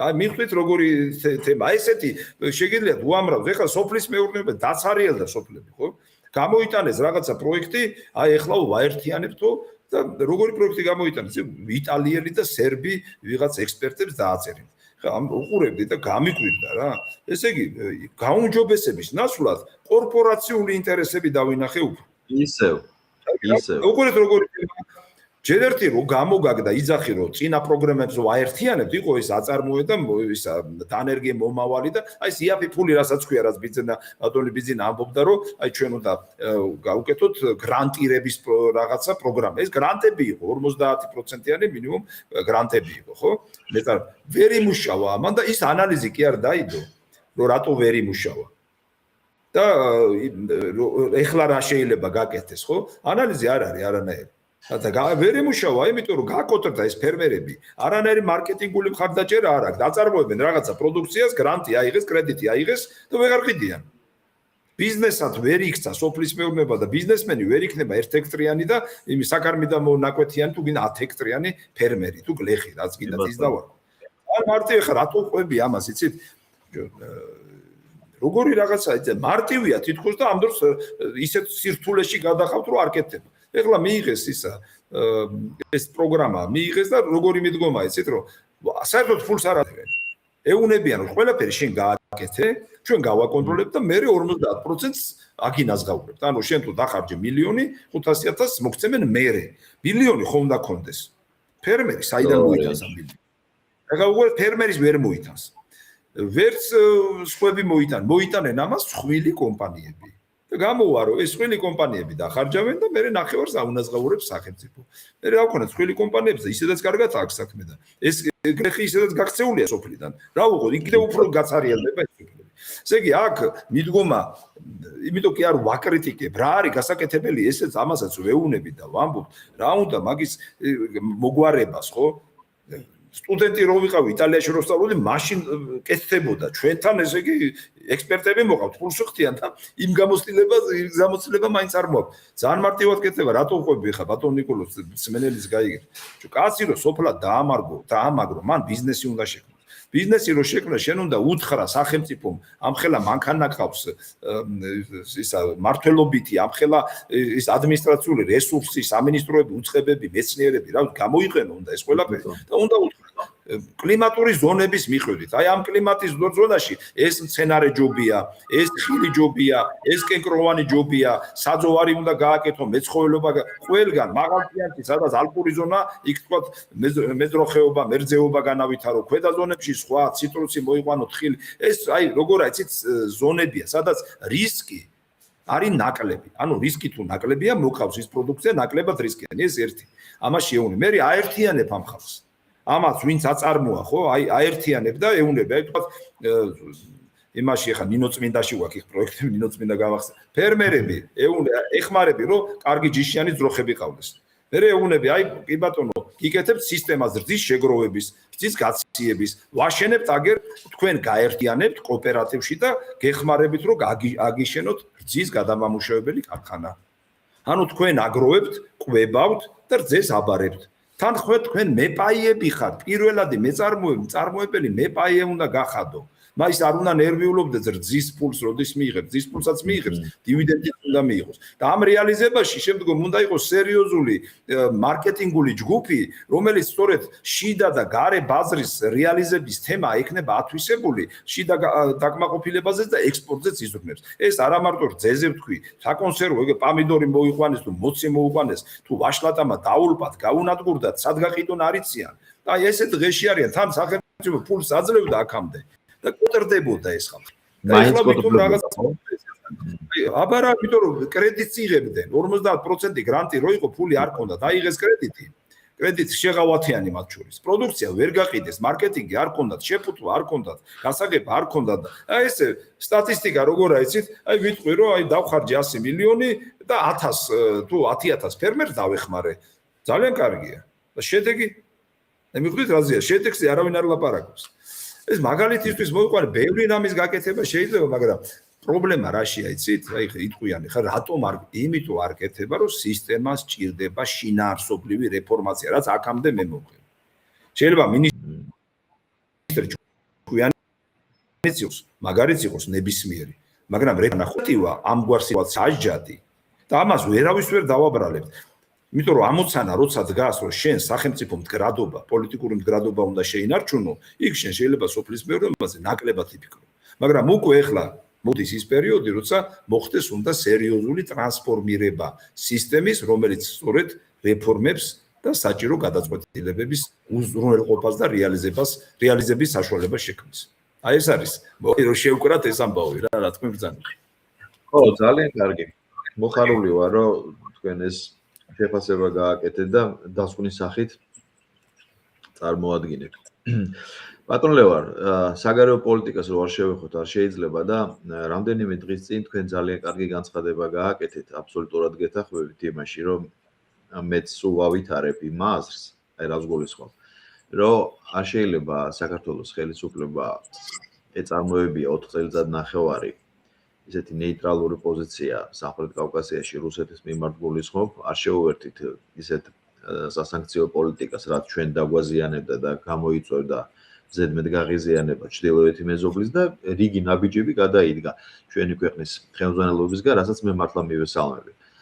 და მე უცებ ის განცხადება ცნობილი, რაც საგარეო საქმეთა სამინისტრომ გააკეთა ქალბატონმა ბოჭორიშვილმა და ასე შემდეგ და ამას წინათ მოусმინეთ თქვენ თუ არ ვთქვი 2 დღის წინ გააკეთეთ ეს განცხადება, რომ მოკლედ ქართულმა მხარემ ყველაფერი ეცადა მაქსიმალურად და რუსეთის მხრიდან მივიღეთ არაფერი.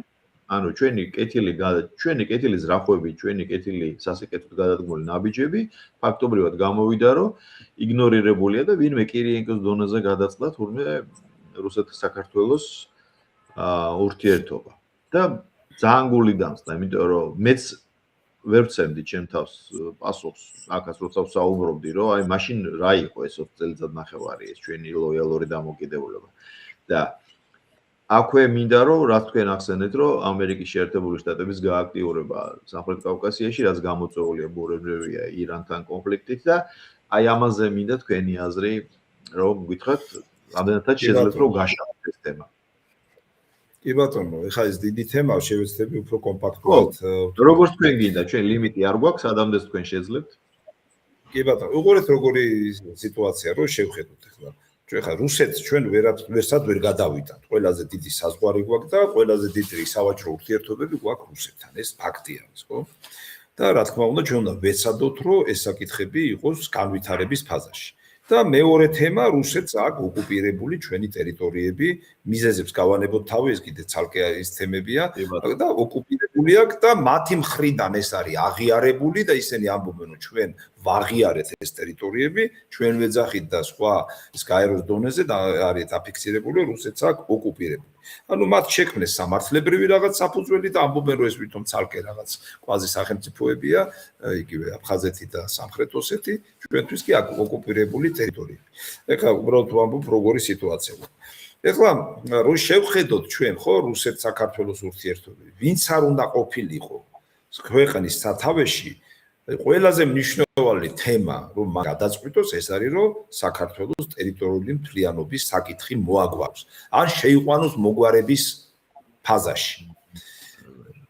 შევარდნაძეზე მინდა გაგახსენოთ, შევარდნაძე 2003 წელს შეხვდა სოჩში, სექტემბერში შეხვდა სოჩში პუტინს და მე პირადად რო ველაპარაკე, ხა გიყვებით რა ამას, მან მითხრა, რომ ჩვენ მოვილაპარაკეთ რომ საქართველოს ესე იგი შეანელებს ნელ-ნელა და მერე შემდგომ შეაჩერებს ნატოში შესვლას და ამის პარალელურად, ну მაშინ აღიარებული რუსეთს არ ქონდა ეს ტერიტორიები, ამის პარალელურად დაიწყება უკვე აი ესეთი გეგმა დაროჟნაია კარტა ესე ახსენა ესე ეძახიან ანუ გაიწერება ეტაპები როგორ დაიწყოს ინტეგრაცია საქართველოსთან იგივე აფხაზეთის ცხინვალის და შემდგომ რა თქმა უნდა ეს უკვე მიიღებდა გარკვეულ ტოლვილების დაბრუნება და მიიღებდა ეს ყველაფერი ამ თქვათ საბოლოო პოლიტიკურ სახეს როგორი ფორმით იქნებოდა ეს რა თქმა უნდა ამ პროცესში ეს გადაწყდება საკითხი როგორც კი მან ჩათვალა და მისთვის ეს ერთი წელი რჩებოდა ხო პრეზიდენტის დასრულებამდე აუტეხეს თელიანმა არაპატიეს და ეს 2013 წლის გადატრიალების ერთ-ერთი თქვათ მომენტიც ეგ იყო ანუ ამ საკითხის გადაწყვეტა დასავლეთსაც არ აწყობდა ესე ვთქვათ ამიტომ რომ საქართველოს მაშინ რუსეთის გავლენის ქვეშ ექცეოდა ოდეთ ახლა შევხედოთ საქართველოს ამ ხნის განმავლობაში გარკვეული სუვერენული ფუნქცია მოიპოვა როგორც კი ეს სუვერენული ფუნქცია ბიზინა ივანიშვილის აი მართლობის სისტემას მომაპოვდა პოლიტიკური მდგრადობა ეს არ ითვალისწინებთ მარტო ქვეყნის შიგნით ის რომ ომში არ ჩაერთო ვიღაცების თამაში ეს ყველაფერი კომპლექსური თემა ამ პოლიტიკურმა სისტემამ ეს შეძლო ეს არის დასაფასებელი და რატომ ამბობ იცი ხშირად გამოგჩა მაშინ მე თქვა ყველამ რო წარმოიდგინოს რა აი ხო ყველა რაღაცას ვაკეთებთ 1000 პრობლემებში ჩართული ვართ ფიქრობთ განვითარებაზე ოჯახზე და ღმერთმა დაგვიფაროს და რაიმე ჯანმრთელობის სერიოზული პრობლემა რო დადგეს ეს ყველაფერი გადადის მეხუთე ხარისხოვანი ხდება იგივეა ქვეყანაზე როგორც კი შენ ომის საფრთხე ან რაღაცა ისეთ სისულელეში ჩაერთვები დაამთავრა რა ეკონომიკა და რა სოციალური და რა ხელფასი ეს თემები სულ გადადის სხვა ეტაპზე ამიტომ აი ჩვენ უნდა დავაფასოთ რომ ამ პოლიტიკურმა სისტემამ მიუხედავად აი ჩემი ასევე უამრავი შენიშვნებისა ამან აი ეს გრადობა შიდა და გარე შეინარჩუნა ეხლა შევხედოთ რუსეთის მემართებაში გადავიდეთ ხო ბიზინა ივანიშვილმა გააკეთა ყველაფერი და მისმა პოლიტიკურმა სისტემამ რომ ჩვენ მიუხედავად დიდი ზეწოლისა ამ ხელა ზეწოლი იყო დასავლეთისგან შეერთებული შტატების განსაკუთრებით ბაიდენის ადმინისტრაციისგან თუ გახსოვთ ხო რომ პირდაპირ მუქარად და რა ვიცი როგორ ის იყო და სანქციების დაშინება არც ერთი რუსეთის საწინააღმდეგო სერიოზული სანქცია და გადაწყვეტილებაზე საქართველოს მხარე არ დაუჭერია და სანქციებში ჩვენ არ ჩავთვლით და ამან რა თქმა უნდა ჩვენ ასევე შიგნით ეკონომიკური გარკვეული პრეფერენციები მოგცა. და ამის საფუძველზე ხა რუსეთის გადასაწყვეტი იყო ეს ფრენების აღდგენა, ვიზების გაუქმება და ასე შემდეგ. ამ თვალსაზრისით ჩვენ ევროპის შემოტევას ერთ-ერთი თემა ეს იყო და შეერთებული შტატებისგანაც თქვათ გარკვეული გაბუტება თუ გაბრაზების ერთ-ერთი საფუძველი, ხო? და ამას რატო აკეთებდა, იმიტომ რომ ეხლა ივანიშვილის სტილი ხო ეხლა რაც ესე ზოგს გონია რომ გაშიფრავს და საინტერესო სტილი აქვს მართლობის გადაწყვეტილებების მიღების ალოგიკური გარკვეული მექანიზმები და ალოგიკური გადაწყვეტილებები მე როგორც სპეციალისტი გეწყვეტ ხო ეს არის ერთ-ერთი თქვათ სიძლიერის მაჩვენებელი შენ თუ ლოგიკურად მოქმედებ როგორც ქვეყნის ლიდერი და ქვეყანა მიქავს ხო შენს ყველა ნაბიჯს გაჭვრიტავენ გაიგებენ და ადვილად გასაშიფრი და ადვილად ზეგავლენის მოხდენის ობიექტი გახდები როცა გარკვეულ ალოგიკაზე სტანდარტულ ალოგიკაზე არის ალოგიკურობაზეა ლაპარაკი ხო ამას აგებ შენ ძლიერი მოთამაშე ხარ და შენი თქვათ ნაბიჯების გათვლა ბევრს არ შეუძლია და ზოგის გაღიზიანებასაც კი იწვევს ეს იმიტომ რომ მათ თქვათ იგივე ამ თვალსაზრისით გამოცდილება ან მეტ ინფორმაცია ნაკლებია და ხალხი ღიზიანდება ხშირად ესეთ რაღაცას ამას მე აგიხსენით რომ თავისი დატვირთვა ამიტომ ივანიშვილის გათვლა იყო რომ აი ეს გარკვეული თვალსაზრისით რუსეთთან სიტუაცია დაელაგებინა და მან ძალიან დიდი ენერგია დახარჯა დიდი შრომა გასწია და მინდა გითხრათ რომ ეხლა ჩვენ როცა ანალიზს ვაკეთებთ რაღაცებს ვწდებით წყაროებს ნახოთ ესე ღიათ არ არის ის არის კულუარული მოთამაშე კულუარებში ბევრი რამ წყდება და მე გამოდის ეს სამსჯელოზე ხშირად ესია და სხვათა შორის ახლა შეერთებულ შტატებში ვერ გაიგებ კულუარული რა თუ უფრო პიარცი არის სხვანაირად არის ხო მაგრამ ამ ჩვენთან მაგალითად ივანიშვილმა ძალიან სერიოზული ნაბიჯები გადადგა მაგრამ შევხედოთ რა მივიღეთ ჩვენ უკან რა მივიღეთ ფაქტიურად არაფერი არ მიგვიყვია და შემდგომ მე გაიყვა გაირკვა ესეთი რამ რომ ისეთ დონეზეც იყო ლაპარაკი რომ აი მთავარია დაწყებულიყო ეს პროცესი ეს ხო უკავშირდება იქ ეკონომიკურ თემებს რკინიგზის აღდგენას გარკვეულ ინტეგრაციას სპორტების საკითხს ტვირთების ბრუნვას ეს არ არის მარტო რკინიგზა შეიძლება როკის გვირაბიც აღადგინო იქ კიდევ ახალ გვირაბზე იყო ლაპარაკი იგივე ლარსის განტვირთვა და მთელი ეს კომპლექსი რომელიც რუსების ინტერესებში შედის და რა თქმა უნდა ჩვენს ინტერესებშიც და ამას უნდა მიბმულიყო გარკვეულ წილად აი ვთქვათ უკვე დაახლოება არსებულ ელიტებთან რომლებიც ხინვალსა და იმაში არის მათი პრობლემების მოგვარება ერთი ხელის მოსმით იმას ვერ გააგეს ეს არ არის თქვენ წადით და მე მოვა ეს ვერ მოხდება ეს და ეს მთელი კომპლექსი იმისა რომ აი დაახლოება მოხდარიყო ეკონომიკური ინტეგრაცია მოხდარიყო მოყოლოდა ამას ტოლვილების დაბრუნება და მთლიანობაში შემდგომ გამოიხასახებოდა როგორი პოლიტიკური კონსტრუქციით მოხდებოდა ამ ტერიტორიების საქართველოსთან მიბმა თუ ეხლა რომ მე ვთქვა რა ესე უნდა ყოფილიყო იმის უფლება მე არ მაქვს ამიტომ ის რა ასახეს მიიღებ და პროცესში ეს გამოიკვეთება ხო ეს ცელობა იყო ამაზე ბევრი რამ გააკეთეს ბევრად იშრომეს მაგრამ არანაირი შედეგი საქართველოს არ მიიღო ეს არის ფაქტი უფრო მეტსაც გეტყვით თუ კი დავაკვირდებით ჩვენ აი ამ ურთიერთობას როგორ ურთხელდებოდა პირადად ბიძინა ივანიშვილი ეხლა ზოგმა არ იფიქროთ მე რაღაც იმას ვაკეთებ მისი თქვენ თვითონ ნახეთ ბაიდენის წარმომადგენელი ჩამოვიდა სახელმწიფო დეპარტამენტის სტეიტ დეპარტამენტის მოადგილე რო არ შეხვდა რატო არ შეხვდა აი გაიხსენეთ ბაიდენის ბოლო პერიოდი ჩამოვიდა და არ შეხვდა და აწყდა მთელი ამბავი იმიტომ არ შეხვდა რომ პუტინს ეჭვი არ აეღო მეორე რუბიომ წერილი რო გამოაგზავნა რა უნდა იმ წერილის წაკითხვას და არც არავინ გაიგებდა წაიკითხავდა და მე რას გააკეთებდა კაცი არ ესეც კი რომ ვიღაცას ინფორმაცია არ მიეტანო რომ რუსეთის ზურგს უკან როცა შენ აი ესეთ ურთიერთობებში ხარ შესული განხილვაში რომ ეჭვი არ აიღოთ ხო ის წერილის არ აიღო კაცო დავაკვირდეთ ამას ხო ფაქტები ეს ხო ფაქტია რატომ არ გააკეთა იმიტომ რომ რუსეთს ეჭვი არ აიღო მისი მთავარი ამოცანა იყო რომ რაღაცნაირად საქართველოს შესულიყო ტერიტორიული პრობლემების მოგვარების ფაზაში რაც ჩვენ ვისაუბრეთ არაფერი არ გააკეთეს და ჩვენ არაფერი არ მივიღეთ აქედან გამომდინარე მეტი რა უნდა იმაზეც კი იყო ლაპარაკი მე სხვათა შორის რომ აი ვთქვათ იგივე ანაკლიასთან დაკავშირებით საერთოდ კომპლექსი გაკეთებულიყო და ასე შემდეგ რუსეთიც ჩინეთთან ერთად რუსეთიც ამერიკა ჩართულიყო და ასე შემდეგ ეხლაც მაგას უჭერმე მაგალითად ხარც რომ ყველა არსებული ძალები იქ ჩაერთოს მთელი რატო ვიზახი მთელი კომპლექსი რო ეკონომიკური ინტეგრაციული, სოციალური ურთიერთობების და გლობალური ტრანსნაციონალური ვთქვათ, იგივე პროექტების სამხრეთისა და ჩრდილოეთის დაკავშირება, სანქტ-პეტერბურგი, ისა სოხუმი, თბილისი, შემდგომ ისა ბანდერაბასი, ირანი და მუმბაი და რა ვიცი, ესენი ეს მუშა პროექტებია, რომელიც შეიძლება უნდა ამუშავდეს, ხო? ამ დროს არაფერს არ ვღებულობ. ეხლა შევხედოთ რა ხდება დღეს. როცა არაფერი არ მივიღეთ ჩვენ, ხო?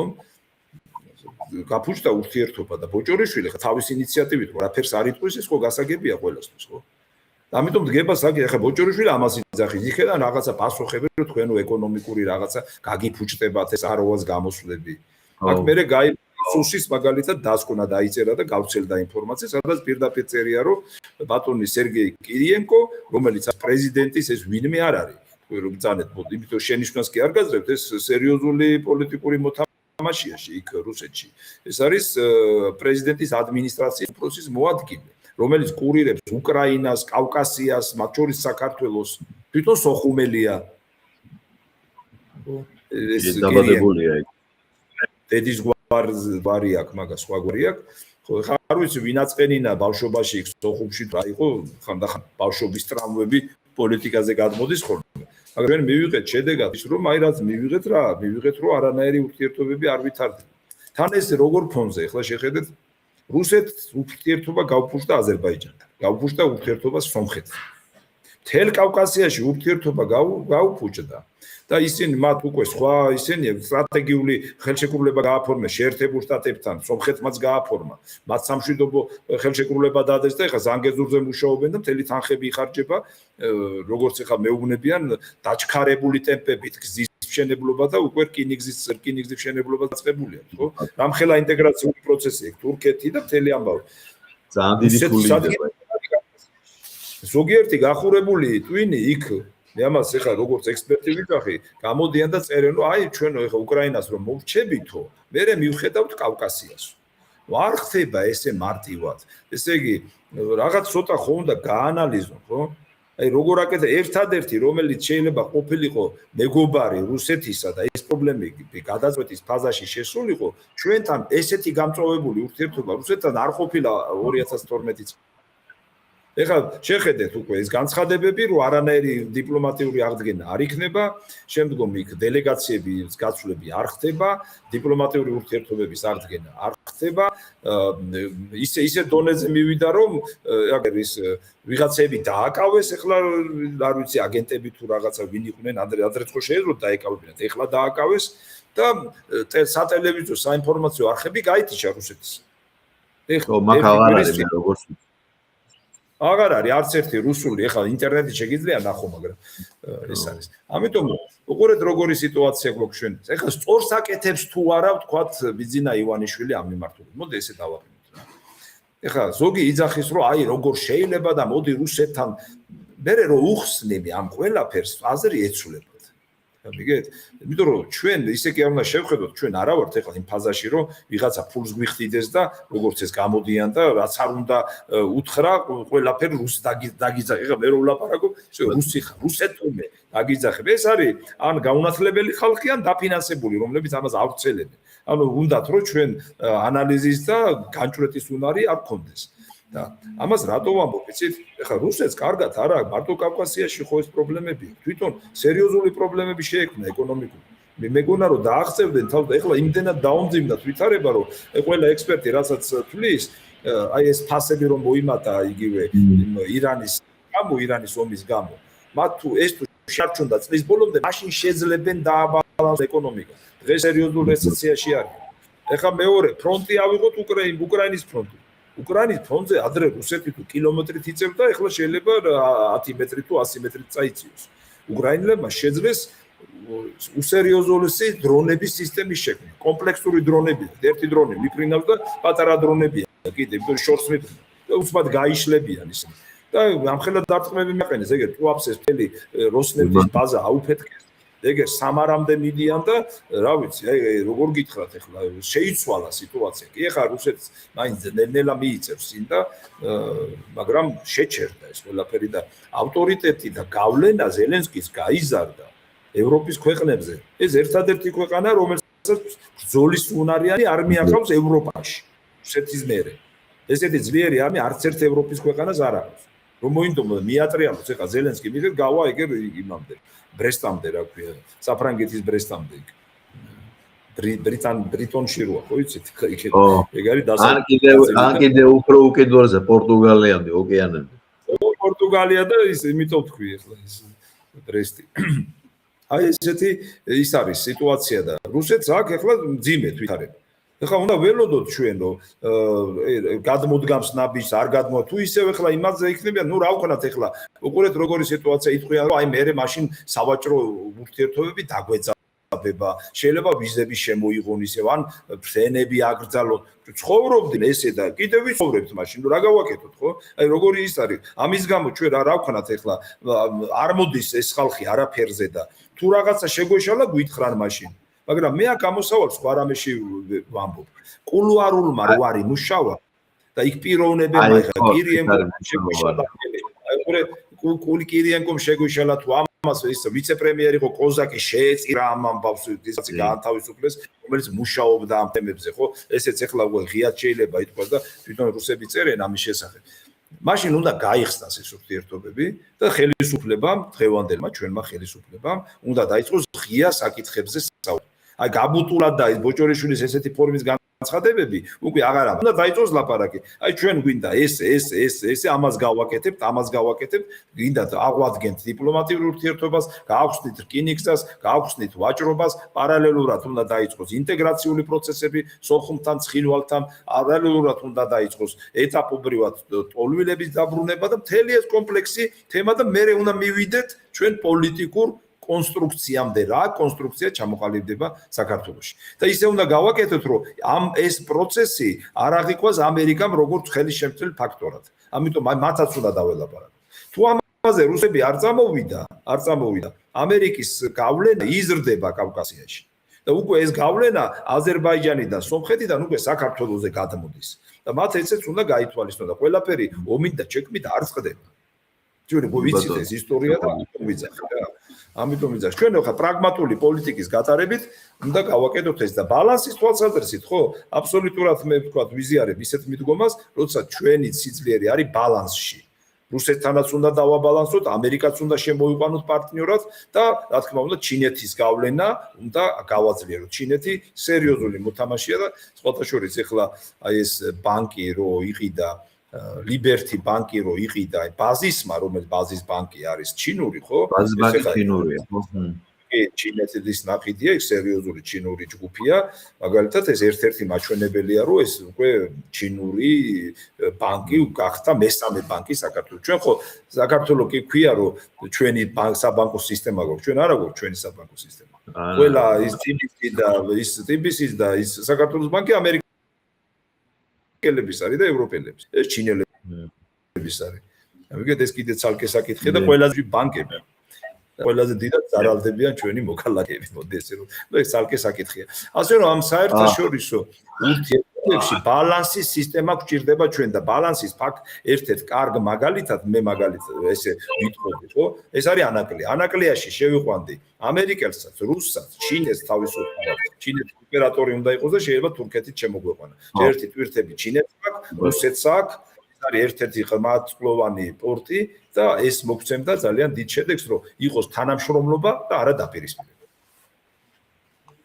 და დავასრულოთ ჩვენი საუბარი ჰერჩინსკის იმ განცხადებით, მე შინაარსში არ შევდივარ, სულად აღარ მაინტერესებს უკვე მათი განცხადებები. აი ამ პოლიტიკურ სამკუთხედში შეიძლება რომ ევროპაც გააქტიურდეს თუ ევროპა ფაქტობრივად უკვე ჩვენთვის მნიშვნელობა დაკარგულია. არა, მე არ ვიტყოდი რომ მნიშვნელობა დაკარგულია, ევროპა გვეთამაშება, არანაირ ჩვენ მიღებას არ აპირებს, ეგერ თურქეთი აიღეთ ამდენი ხანი, ამდენი წელია არის და ეს არის თამაში რა. უბრალოდ ეს ხალხი რომ გამოდის დროშებს აფრიალებ და ევროპული ჩვენი ისა მომავალი და კონსტიტუციაში ვიწერია, ცოტა გავაფართოვოთ რა აზროვნება რა, მე ესე ვეთყოდი ჩვენს მოქალაქეებს. ევროპა გვეთამაშება, არანაირ ჩვენ მიღებას არ აპირებს. კანდიდატი მოგცეს, ყველაფერი რო შევაძლო, მე რითქოს კანდიდატის კანდიდატი იქნებით და ამას გაწელავს. მაგრამ მიიღებენ უკრაინას, როგორც გითხარით. აქ არ დგას საკითხი, რომ ის მოთხოვნები რო არის 35 პუნქტიანი, რას უნდა აკმაყოფილებდე, რომ წევრი გახდე. ამაზე არ არის, ეს არის პოლიტიკური გადაწყვეტილება. უკრაინას მიიღებენ, იმიტომ რომ ამხელა ძალა და მებრძოლი არმია ჭირდება და დღეს უკვე ნატო ფაქტიურად უქმდება, ევროპას ჭირდება უკვე სამხედრო რაღაც სიძლიერის გამოკვეთა. თორემ სხვა შემთხვევაში მისი გავლენა სოფლიოში ფაქტობრივად განულებულია, ძალიან ძიმე დღეში არიან. და მიზიდულობის ძალაც და მიზიდულობა დაკარგა ევროპამ. ყველანაირად დაკარგა, გინდა შინაარსობრივად, გინდა ფინანსურად, გინდა თავისი, თქვათ, ცივილიზაციური მომენტებიდან გამომდინარე. აბსოლუტურად სხვა რაც იყო 10 წლის წინ, 20 წლის წინ, ვიდრე დღეს. და ჩვენთან არის ამგვარი თამაში და მე მაგალითად ვიზიარებ სომხეთის პრეზიდენტის პრემიერ პაშინიანის პოზიციას ეს კარგი რაღაცა თქვა, რომ ჩვენო ევროპაშიო განაცხადს გავაკეთებთ შესულაზეო მაშინო, როცა ევროპა იტყვის, რომ ჩვენ მათთვის საჭირო ვართ. ჩვენი რაღაცა ეს პუტინის შეხვედრის მერე თქვა, ხო?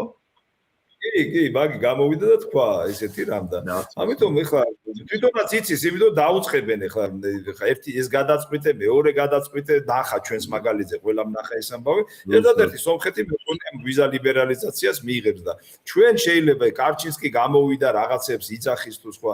ჩვენ მაგალითად ევროპისგან ჯერჯერობით მე ველოდები მხოლოდ გამწვავებას. ეს ჩვენი მეხუთე კოლონა, რადგან ჩვენ ვილაპარაკეთ ეს ოპოზიცია და არბიან ოღონდ სანქციები დაუწესონ, ვიზები შემოიღონ რომ ლიბერალიზაცია გაუქმონ. აი ეხლა ჩვენ უნდა ველოდოთ ამ ტალღას, თუმცა ამერიკის გააქტიურების ფონზე შეიძლება ევროპამ ცოტა შეცვალოს პოლიტიკა და ესეთი ფაქტორიც უნდა მივიღოთ. მაგრამ ჩვენ ეხლა ვარ ძალიან ძიმე მდგომარეობაში, მე მინდა აი ბოლოს ერთი საკითხი შევეხო. კი ბატონო. ჩვენ ეხლა თქვენ უყურებთ რომ მუშაობთ ძალიან დემოგრაფიულ თემაზე, მაგრამ დემოგრაფია ცოტა სხვანაირად მინდა თქვენ დაგანახოთ. ესე იგი ჩვენ შევქმნით ეს არის საზოგადოებრივი ინიციატივებისა და სტრატეგიული გადაწყვეტილებათა ცენტრი და შევიმუშავეთ, ფაქტობრივად ვასრულებთ მუშაობას, ეს არის დემოგრაფიული უსაფრთხოებისა და ეროვნული მდგრადობის სტრატეგია. უამრავი თემები დავამუშავეთ და მინდა გითხრათ მსმენელებისთვის და თქვენს პირადად გეხებათ ბატონო ნიკოლოზ, ჩვენი ერთ-ერთი მთავარი რესურსი ეს არის ემიგრაციაში მყოფი ჩვენი მოქალაქეები, ჩვენი ქართველები. იმიტომ რომ ჩვენ განვიხილავთ დემოგრაფიულ პრობლემას იმდენად მწვავეთ, რომ ყველა პროგნოზი, რომელიც კეთდება არსებული დინამიკის შენარჩუნების პირობებში, ჩვენ შეიძლება სამშობლო დავკარგოთ. რამდენიმე ციფრს გეტყვით, ჩვენთან ეხლა რაც აქვს, ხო? ეხლა გვაქვს ჩვენ შობადობის კლება, სიკვდილიანობის და გარდაცვლილების რაოდენობის ზრდა, მრავალშვილიანი ოჯახების სიმცირე, სამშვილიანი ოჯახების სიმცირე, უდიდესი გადინება და გადის რეპროდუქციული უნარის მქონე ქალბატონები და შრომის უნარიანი ახალგაზრდები.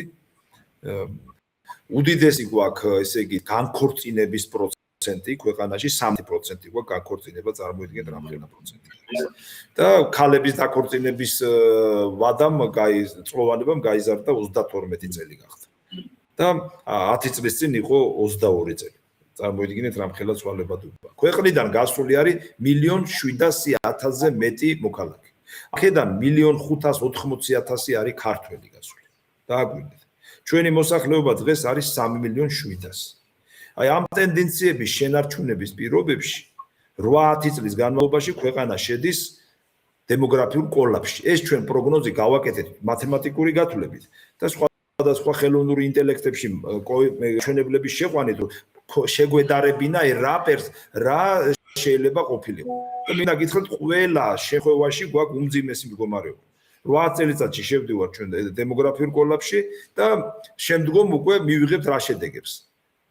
დიდი დრო კი არ არის რა 10 წელს გასულას თუ გეგონია დიდი დრო და არსებული სტატის დინამიკის შენარჩუნების შემთხვევაში, აი რა გვაქვს ციფრები დღეს ამის შენარჩუნების შემთხვევაში 2,600,000 2,600,000-ზე დავა მოსახლეობა დააკვირდით ამას. ესე იგი ყოველი მესამე იქნება 65 წელზე მეტის გადაბერებული იქნება მოსახლეობა. შრომის უნარიანი და ნაყოფიერების უნარიანი, ესე იგი მოსახლეობა ფაქტიურად არ გვეყოლება. წავა, ესე იგი მოსახლეობის ჩანაცვლება სხვა ეთნოსების მიერ. ყოველი მეოთხე იქნება უცხოელი, ყოველი მეოთხე იქნება უცხოელი. 70% სოფლებისა გაცარიელდება. 70. წარმოიდგინეთ რამხელა. საზღვრისპირა ტერიტორიების დაკარგვის დიდი შანსი იქნება. იმიტომ რომ ხალხი აღარ იქნება და საზღვრისპირა ტერიტორიები დაგვეკარგება. რუკაც კი შევადგინეთ რა შეიძლება ყოფილიყო. ეხლა რა არის გამოსავალი? გარდა იმისა, რომ ჩვენ სახელმწიფომ და მთლიანად ეს პრიორიტეტად უნდა ვაქციოთ დემოგრაფიული გაჩანსახების საკითხები, ხო? ეს როგორც უსაფრთხოების თემა და უნდა შეიქმნას სამინისტროც უწყებას და ასე შემდეგ. ჩვენ განვიხილავთ ერთ-ერთ მთავარ რესურსად რამდენიმე ნაწილს. ეს არის ემიგრანტები და ეს არის რეპატრიანტები. რეპატრიანტები ეს არის რომლებიც მოქალაქეები არ არიან საქართველოში, მაგრამ დაბრუნება უნდათ. ემიგრაციაში მყოფი 1,500,000-ზე მეტი ადამიანი და რა თქმა უნდა ამის დაბრუნება ყველასი ძალიან ძნელია, მაგრამ ჩვენ უნდა გქონდეს პროგრამა, რომელიც ვისაც დაბრუნება უნდა ხელს შეუწყობს. ვისაც დაბრუნება უნდა რომ ისინი ჩავიყვანოთ იქ, მოვამზადოთ, სახლის მივცეთ, კარიც მივცეთ და განსაკუთრებით დახმარებისა და ბიზნესის აწყობის კუთხითაც ჩავასახლოთ იმ ტერიტორიებზე, რომლის დაკარგვის შანსი ჩვენ შეიძლება გქონდეს. ეს არის საზღვრისპირა რეგიონი, სპეციალური პროგრამა ემიგრანტებისა და თქვათ რეპატრიანტების დაბრუნებისა. ეხლა ეს დიდი თემა უამრავ კომპონენტს შეიცავს, აღწერა, ანკეტირება, რა სურვილები აქვს, რისი გაკეთება უნდა. მთელი ეს ყველაფერი მომზადებული გვაქვს ჩვენ, მაგრამ მინდა იცოდეთ, რომ ჩვენ ამ კუთხით მუშაობთ და გვინდა ჩვენ ემიგრაციას გვერდში დაუდგეთ, რომ ვიცოდეთ ჩვენი ქვეყნის აღდგენაში ჩაერთვებიან, ბევრი დაბრუნდება, ვისაც სურვილი ექნება, ზოგი შეიძლება წლოვანი იყოს, პატარა წამოიყვანოს, მაგრამ ზოგმა ვინც ვერ ააწყო ვერაფერი, რომ დაბრუნდეს. ასევე ჩვენ ეხლა გავაკეთეთ ესეთი რამ, აი როგორც სიახლე მინდა გითხრათ, აი ემიგრანტებთან არავინ ფაქტიურად არ მუშაობს და პოლიტიზირება განიცადა ამან. ჩვენ საერთოდ პოლიტიკას არ ვეძებთ. სამშობლოს ეგზისტენციალური პრობლემის მოგვარება პოლიტიკა რა შუაშია. ვიღაცა იმას ერთს უჭერს თუ მეორეს უჭერს. არც ერთ შემთხვევაში პოლიტიკურ თემას არ ვეხებით ჩვენ. ჩვენი მთავარი ამოცანაა, რომ ემიგრაციაში იყოს გარკვეული გაგება, ურთიერთობების ჩამოყალიბება და სამშობლოსთან მიბმა. ამისთვის ჩვენ ახლა ვიწყებთ უკვე საუბარს, აი იგივე დიასპორების წარმომადგენლებთან. მე მქონდა ბელორუსიასთან საუბარი, ახლა სხვათა შორის შეიძლება დღეს უკვე დავილაპარაკო ბატონ ჩხეიძეს, რომელიც არის შეერთებულ შტატებში დიასპორის წამყვანი ფიგურანტი. მასთან კონდეს საუბარი და ასევე შეიძლება შეერთებულ შტატებში სხვადასხვა შტატებში რო არის თვითონ დიასპორები მათთანაც დავილაპარაკოთ. და აქ ერთი რომ გავაკეთოთ გვინდა რომ იყოს და ვაკეთებთ ამას დიასპორათა ალიანსი, ეს კონტაქტი გქონდეს და მეორე ასევე უნდა გვინდა გავაკეთოთ ახალი პლატფორმა, საკომუნიკაციო პლატფორმა, რომ დიასპორებთან გქონდეს პირდაპირი კონტაქტი. და საბოლოოდ ჩვენ გვინდა მათი აზრის გათვალისწინებით მომზადდეს სახელმწიფო პროგრამა დიასპორათა მხარდაჭერისა და საზღვარგარეთ ქართული კულტურული ცენტრების შექმნისა და განვითარებისა. აი ეს დიასპორებთან უნდა იყოს ქართული ცენტრები, ბავშვები ენას უნდა სწავლობდნენ, ისტორიას უნდა სწავლობდნენ, კომუნიკაცია უნდა ქონდეთ, ეს ქართული ტრადიციები და კულტურა, სიმღერა, ცეკვა ყველგან უნდა იყოს ამის საშუალება. ეს ჩვენი საექსპორტო პროდუქციაა, რო ითქვია, ჩვენი კულტურის სპორტის საზღვარგარეთ. იგივე ღვინარიისა და მეღვინის და რა ვიცი, უამრავი თემები. მაგრამ სახელმწიფო ამას ხარ უჭერს. აგვაქვს ეგერ ისრაელის მაგალითი, ჩინეთის მაგალითი, იგივე უნგრეთის მაგალითი, ძალიან ბევრ რაღაცებს აკეთებენ და როცა დიასპორა დაინახავს, რომ სამშობლოს მოწყვეტილი არ არის, ხო, მე ბავშვი შეიძლება მაგ დაიბადოს და მოუნდეს სამშობლოში დაბრუნება. და უკვე აი ინტეგრირებული რო იქნება, მისთვის ადვილია. ეს პროგრამა რო იმუშავებს, ხო, კაცი გადაწყვიტავს თავის სოფელში დაბრუნდება, ქალაქში თუ შეიძლება სპეცპროგრამით, თქვათ, იგივე საზღვარგარეთ ტერიტორიებზე დაბრუნდეს. ამიტომ თქვენი მხარდაჭერის იმედი მაქვს და ვთხოვთ, რომ ყველა ამ ამბავში ჩაერთო. მაქსიმალურად გავავრცელოთ ბატონ. ბატონ ლევან, ძალიან დიდი მადლობა ამ საუბრისთვის და ამ უწურავი თქვენთვის ჩვეული ანალიზისთვის. გამომდინარე იქიდან რაც ხდება საქართველოში და ზოგადად გეოპოლიტიკური ვითარებაში, რაც რეალურად საქართველოს წინაშეც დადგა, რა გამოწვევების წინაშეც დადგა. და ვიმედოვნოთ, რომ მაინც ყველაფერი გადალაგდება ისე, როგორც მეტნაკლებად ჩვენ გვაწყობს და დანარჩენი კიდე თქვენ წარმატებას გისურვებთ, ჩვენ ქვეყანას წარმატებას უსურვებთ და საუკეთესო სურვილებით, გემშვიდობებით, დროებით. მიმდინარე მოვლენები არ მოწყვეტ სამშობლოს. მე 20 წელი თითქმის დევნილობაში ვიყავი და ვიცი რა განცდა აქვს ადამიანს, რომელიც საზღვარგარეთ არის. იგივე ემიგრაციაში იქნება თუ სხვა ფორმით იქნება. ასე რომ აი მე მინდა ეს განწყობილება გავითვალისწინოთ და ერთად დავდგეთ. საზღვარგარეთ ვიქნებით, სადმე ვიქნებით, სამშობლოს ერთად დავდგეთ. მადლობა სამშობლოში. დიდი მადლობა ბატონო ლევან და კიდევ ერთხელ კარგად ბრძანდებოდეთ, წარმატებებს გისურვებთ ყველა თქვენ წამოწყებაში, იმიტომ რომ მამულიშვილურ საქმეს აკეთებთ და ძალიან მოხარული ვარ ამით.